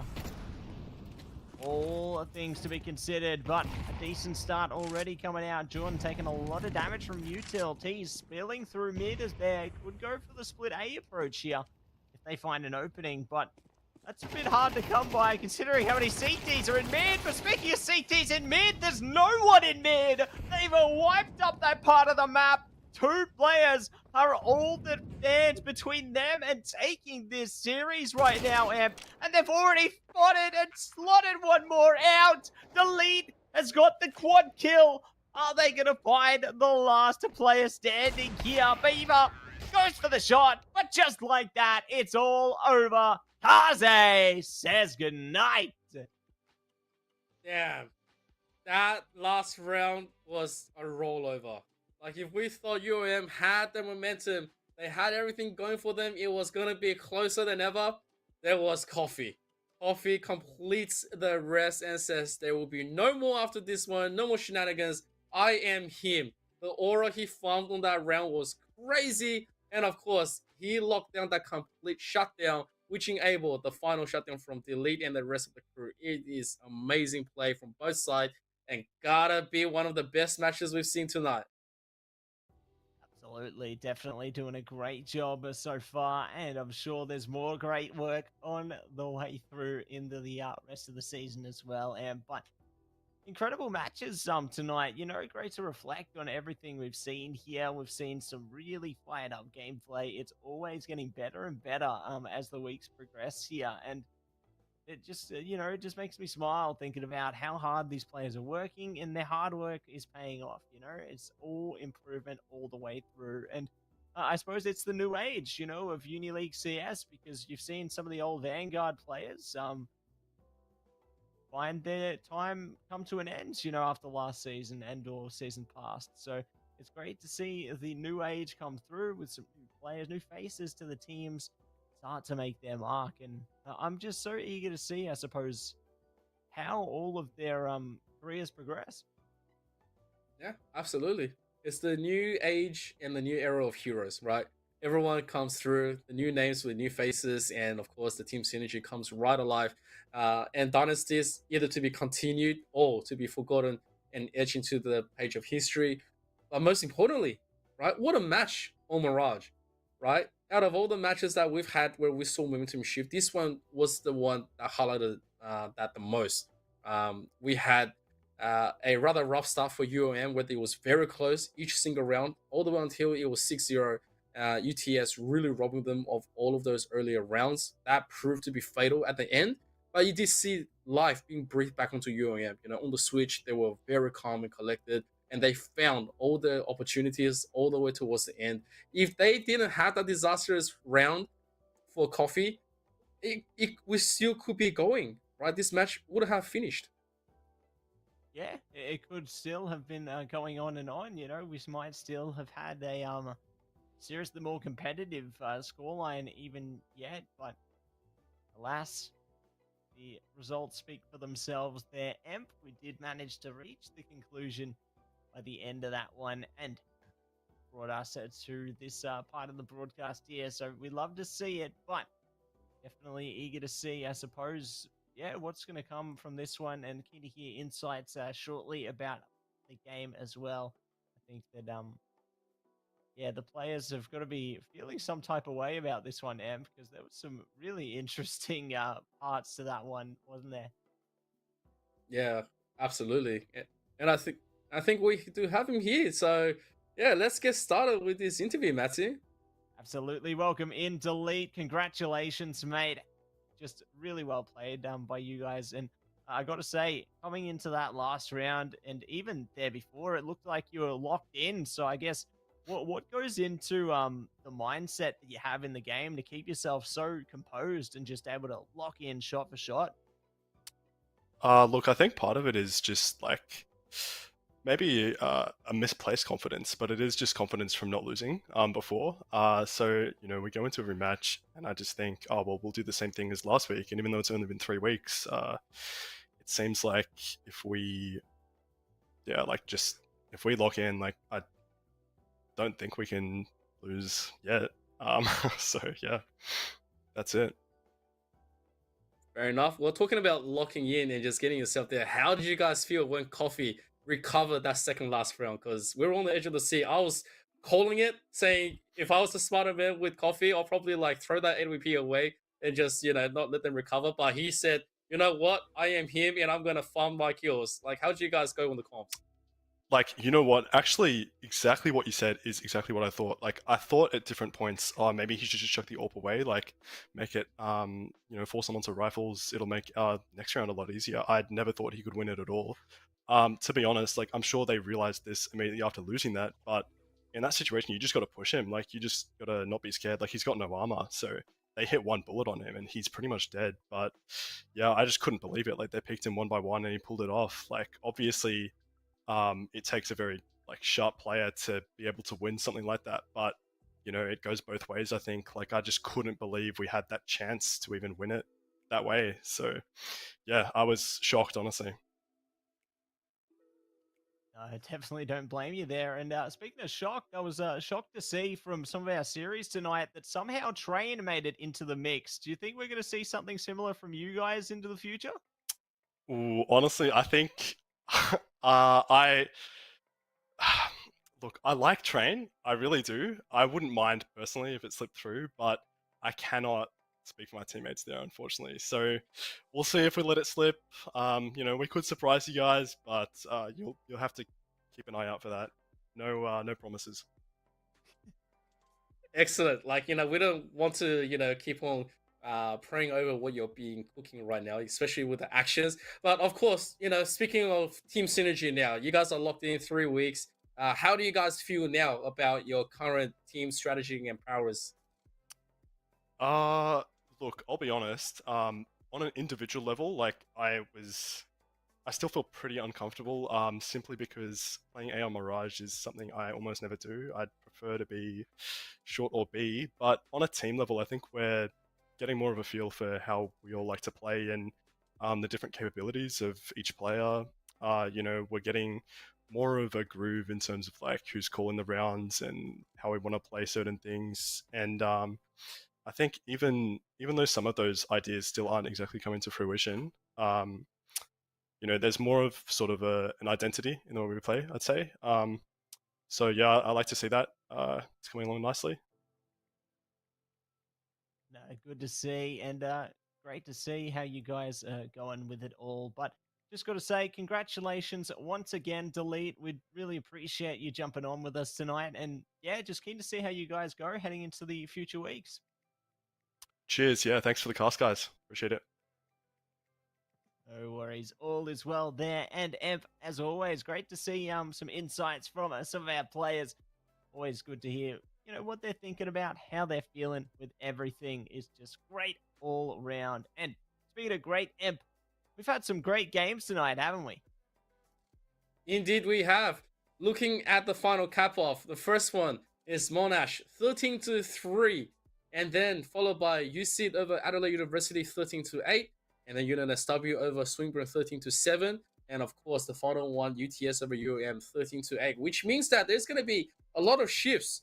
That means like a lot of round power is going to be going into our top teams, and I do believe like our bottom two hasn't really changed just yet, but you can see it, right? We've seen all those round wins. It's a beautiful little bit of a play between UTS and UC as they're both racing at that top two spot. Monash following behind with that loss as well, but UNSW right behind them. Swinburne and UOM having their 1 and 2 as of now, but Adelaide RMIT is still not yet on the board, but with their round wins, look at what happened to RMIT tonight. 23-25. So that's put them down onto the bottom. Yeah, it's a really tough for RMIT there, isn't it? Like they just didn't show up today. They weren't able to really make the impact they was hoping for at all, and it just was shown. They're just trying to find their footing as a team. I think they're trying to see if they can synergize like times of old. But yeah, it's just I suppose struggling through to really keep themselves composed, eh? But I think that one day they'll be able to make that mark again, and hopefully they can find a win this season. Keen for it. But speaking of what I'm keen for, I'm keen to hear about our sponsors. So first and foremost, I want to say a big shout out to AGON by AOC, the #1 gaming monitor brand in the world. AGON by AOC provide best-in-class monitor solutions for gaming and all other needs. But there's one more. Who could it be? There is. It is Indomie, the noodle partner made with high quality flour and selected ingredients and spices. A plate of Indomie mee goreng will certainly brighten up your day. Try any one of the flavors available today from your local grocer or at indomie.com.au.